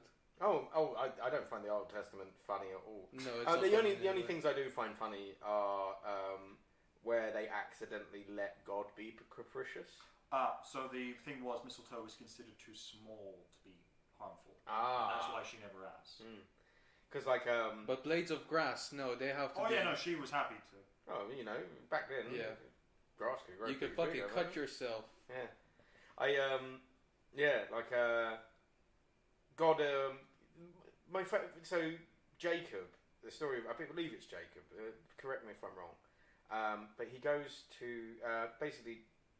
There's Sodom and Gomorrah, which apparently are 2 hedonistic places where, in Sodom apparently it's just like a gay orgy. Men are shagging men, and in Gomorrah I think it's just like a den of prostitutes and whatever else. Pretty much, yeah. Anyway, so God sends a couple of angels into Sodom, and he says, I need you to find if there are any virtuous men there. And if there are, save them, for I'm going to smite the city. And sure enough, he's like, alright, so the angels go around and they mention Jacob, I believe. I don't think this was his job. His job. Is it Job? Job is from Uz. So, anyway, he meets someone. He meets someone. And that person is like, that's like, yeah, sure, come to my house. I've got, meet my daughters. They've just got engaged to 2 men. Sure. You'll be welcome in our house, O angels. And sure enough, halfway through tea, apparently the entire population of Sodom have found out there are angels in his house, and they're like, bring out the angels, we're gonna fuck them. And this dude is like, please, don't fuck these angels. I have 2 very healthy daughters here. Please fuck them. And they're like, no, angel ass or nothing. You know, we're gonna come in there, we're gonna kill you and your family, and drag them out. And they're like, all right, whatever your name is, we've discovered you are the only virtuous person here. Let's get the fuck out of here. And the angels blind everyone. Then they start running. And what's his name grabs his wife, and he's like, come on, let's go. And the angels are like, don't look back. The big man's about to launch the nuke. Anyway, so they're running along, and the wife, the sounds of destruction happening from behind. They didn't have time to grab the husbands, by the way. They left them to die. Of course. So the 2 daughters and the wife. Oh, yeah. 2 angels running along. And then there's a sound of great destruction happening. And the wife turns around to look at it. And God is like, fuck you. And like, how dare you look at me destroying Sodom? Turns her into a pillar of salt. And I'm like, okay. I don't think Job or whatever his name is going to be happy about that. But never mind. Yeah. The angels lead them to a cave, which is full of wine. Right? And I'm like, of course there's a cave in the wilderness just outside of Sodom full of wine. And so, being upset about the destruction of his home and the loss of his wife, turning into a pillar of salt by the very man who was his salvation, decides to just get shit-faced drunk. And he gets very drunk. And whilst he's in the depths of his absolute inebriation, his daughters are like, well, damn it. We were supposed to get married and have sex today, or whenever it was. Let's fuck Daddy. And both of them shag Daddy. And they go on to found something to do with the tribes of Israel, Sure. don't they? I need to figure that part out, because that's definitely not Jacob or Job. No, but you know who I'm talking about, I know right? who you're talking about. The thing is, I'm sitting here like reading the Bible and I'm like, what? Yeah. So Jacob was the father of Joseph. Yeah, Jacob and Sons. Sure. From the Joseph and the Technicolor Dreamcoat, which is a fucking banger. So the story of Jacob is he was the younger of 2 brothers. It was Jacob and Esau, right? And the whole story was that Esau was this like large, like proper warrior man, had hair all over his body, like he was he was the man's man. And Jacob was a slightly scrawnier, like not as strong person, but his mother loved Jacob more. Like she thought he was like the favorite son, which Jacob went on to do to Joseph, of course. So what happened was, at some point, his father became ill and blind, and he would pass on his inheritance to Esau because he's the older brother. But his mother said, no, fuck that. Jacob is my favorite, so we're going to trick him into thinking that Jacob is Esau and bestow his essential power onto Jacob instead by basically giving Jacob the hair of like a sheep or something like that. Now, and then he became, like he was, through that, like God gave him the name Israel. I don't remember exactly what it means, but he was henceforth known as Israel. Yeah, it's part of the covenant, his name, isn't it? And then basically he had 11 sons. The youngest one bullied and sold off as a slave to Egypt. Had another son to replace him because 12 seems good. Which, fun fact as well, the youngest one's name is Benjamin. To this day, in French, Benjamin, in congregation with like brother or sister or something, that means the youngest. Oh, that's cool. So that's where that's from. Well, that's the strength of the holy story, isn't it? Exactly. Now, Job is a completely different story. Oh no, Job is. May I? Go ahead. Because I think just because I need to redeem myself for forgetting the name of whoever the dude was that fled thing. So Job again is a fabulous story that I like to talk to the deeply religious Christians about, the sort of extremist Christians, because the story of Job makes no fucking sense to me, and maybe you could shed some light on it as my story. The devil is having a slow day. That's how it always starts. Yeah, right, isn't it? And he's like, hey God, you're shit. And God goes, oh, think you're fine, I'm not shit. Thank you very much. And he's like, yeah, you're so shit, yeah, because the only reason that people love you is because you look after them. And God's like, I'm go fuck yourself. I'm a really nice dude, you know. Look at me. I've got this long flowing hair. I sit on a cloud all day. People love me. And he's like, no, well, look, listen, let's This is paraphrasing, by the way. This is not actually. Of course, like, yeah. It's not. I assume It's this not is not a fucking conversation. verbatim. I don't think God ever. The Holy Bible weren't written by Dave from Essex, was it? Like, I'm just saying. Oi, God. Yeah. Fuck you. Yeah, fuck it, yeah. But, you know, Having said that, there is something in existence called the Cockney Bible. I bet there is. I haven't read it though. I haven't read it, but I'm probably making it now. Anyway, so God, you're shit. People only love you because you do good things to them. They're like, let's find the most devout person in the world. Oh, here he is. It's this Job fella, yeah? Mm-hmm. Look at him. You've gifted him with lands. He's got lots of lovely family here. I'm like, tell you what, take it all away from me. Fuck this man's life up. Yep. Kill his livestock. Kill his family. Yeah? Ruin this man's life, and I will show you that no one loves you, God. And it's like, what? He fucks this dude up, man. He's like, and he doesn't do it all at once. He stretches it out over years and years of just torturing this one dude. He gives him the plague. All his livestock dies. His family starves. His eldest son is murdered by bandits. All at the direction of God. And then at the end, I don't know if the devil actually says this, but he goes, "No, fair play, he still loves you." And I'm like, well, this is the thing. Like, it's come to the point at some point as well where Job's friends told him, like, "Dude, God is doing this to you." Yeah. And he says, "Yes, but I still have my faith in him. I know that by putting my faith into him, like, I will, you know, good will come to me." And they said, "You are retarded." Verbatim, that's in the Bible. That is actually pretty much verbatim. They said, "Stop believing him because he's clearly not doing you any good." Yeah. And he said, "No, I will not lose my faith in him." And go on. No, sorry, quickly, because I just remembered another essence of the Norse mythology that is quite interesting, because this was at the time when the Vikings were meeting Christians for the first time.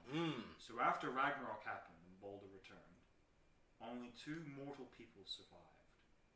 Their name were Adam and Eve. Interesting. Oh. And that's what led to the story of how the Norse people kind of went, you know what, this Christian thing's kind of working for us, and we can kind of see that perhaps, you know, our gods did die, so that your god was born. Maybe he's just another essence of Balder. Yeah. And Adam and Eve are basically the resurrection of the gods, and going, we gave our lives so that you could live. Well, I mean, and this is where it comes down to the great divide between the first people, the Jews, and then every other fucking sector, the 40,000 denominations Christianity comes from. Yeah. Because particularly Protestant religions, under the large canopy that is Protestant Christianity, it is one of the best marketed religions in the world. It is. Because what they did was, whether it, you know, they say the Bible hasn't really been massively edited since the Council of Nicaea. And I say bullshit. It's entirely bullshit. They incorporated a majority of pagan, Egyptian, Germanic. Like, there are so many stories and festivals that are rolled into it. Like, the Bible doesn't state when Jesus' birth is. Nope. But the winter solstice, really, as far as I'm aware, I think it does. Interesting. But it places it somewhere around summer. Exactly. Yeah. It's not the winter solstice. No. And the importance of the winter solstice in the Northern Hemisphere is because it's the darkest day of the year, and the reason that you do it is you dress up the trees, and you're like, the worst is over. Yes. It's only going to get lighter here. Let's dress the trees up and celebrate. Bring the light to it. And that's why you have Christmas fucking trees now, because our ancient pagan religion is still there. Yeah.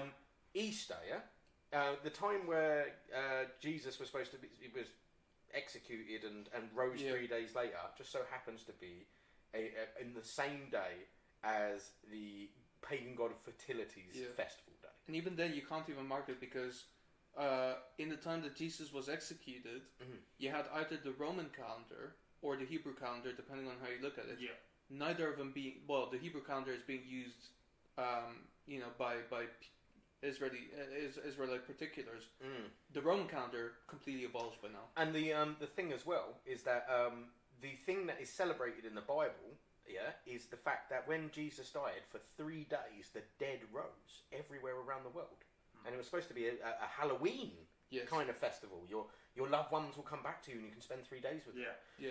And that just didn't catch on. But do you know what was really good? Like, fucking. The orgies you would have during the fertility festival. And that's why... Eggs. Yeah. Finding the fucking Easter eggs from the rabbits. The biggest symbol of fucking in the world. Like, of course, yeah. That's the thing, because you look at how so many of these different people integrated different religions. You look at the two cultures that probably did it quite well were the Greeks, because when they went to all these different faraway lands, then they found Egypt and they found the Egyptian gods, and they went, you know what? No. We're not going to outlaw your religion. And there are different actual crossovers. Weirdly, the first crossovers are where, Zeus met Ra, and they talked and hung out for a day, and everyone's like, wow, that's weird. Two king gods meet each other and are just pals, and this sort of realization of, if we can convince them that our religions are basically the same, but just different names, it works. So I'm not sure if this is in the Torah, so you'll have to correct me because I am nowhere near an expert. I haven't read the Torah, I just read the King James Old Testament. But so it starts off with, there is only one God. Yeah, there has only ever been one God. There will only ever be one God. Yeah. Worshipping false idols is a sin because basically... Well, that's Exodus. Yeah, doing that shit. However, 3 pages later, you come to the great duel in the desert between the tribes of Israel and some other fucking random tribe, and they're like, we reject your God. Fuck your God. I can't remember what the God's name is, but they're like, is the best God. And God acknowledges this other God as real, but that Yahweh is superior. Yes. And so he will prove it. Bring your God to the desert and simply lay out 2 cows or 2 sheep or something under a bonfire. Whoever's God lights the bonfire first is the best. Is this right? Is this in the Torah? I think so. I think this is part of the latter part of Exodus. This is the first incarnation of Iron Chef, essentially. Pretty much, yeah. And it's just basically, for 3 days and 3 nights, 2 dudes sat just staring at a sheep on a fire unlit until one of it spontaneously combusted or something. But yeah, and I was like, that's crazy. And then another one, again, because I love talking with these inconsistencies with people who are just too diehard, like fanatical Christians. And I'm like, hey, so we agree there's no other gods in the world, right? And they're like, yeah. And I'm like, hey, I bet you absolutely love the story of Exodus. Yeah, like where, let my people go and all that. Yeah. Did you know that your God recognizes the Egyptian gods as being real? And they're like, fuck you. And I'm like, no. And I open up the Bible and they're like, hey, listen, so a priest of Ra and I think it is Israel at this point, isn't it? Or it's Abraham. It's Abraham. Have a jewel. Magic. It wouldn't be Abraham. Abraham is very early on. Okay, well, I don't know who it is, so you'll have to give me. It could be Israel, it could be Joseph, it could be someone. Moses, but basically, Moses. It's Moses. Of course, it's Moses. This is the Exodus. Sorry, I'm an idiot. Anyway, they have a duel, and basically, he's like, so Moses comes. He's like, let my people go, or fear God's wrath, and then his staff turns into a snake. Yeah. And then the priest of Ra turns up and he goes, not a very cool trick, my God can do that too. And his staff turns into a snake. And I'm like, fucking what's that? Like, magic jewel. But Moses' staff is bigger and stronger.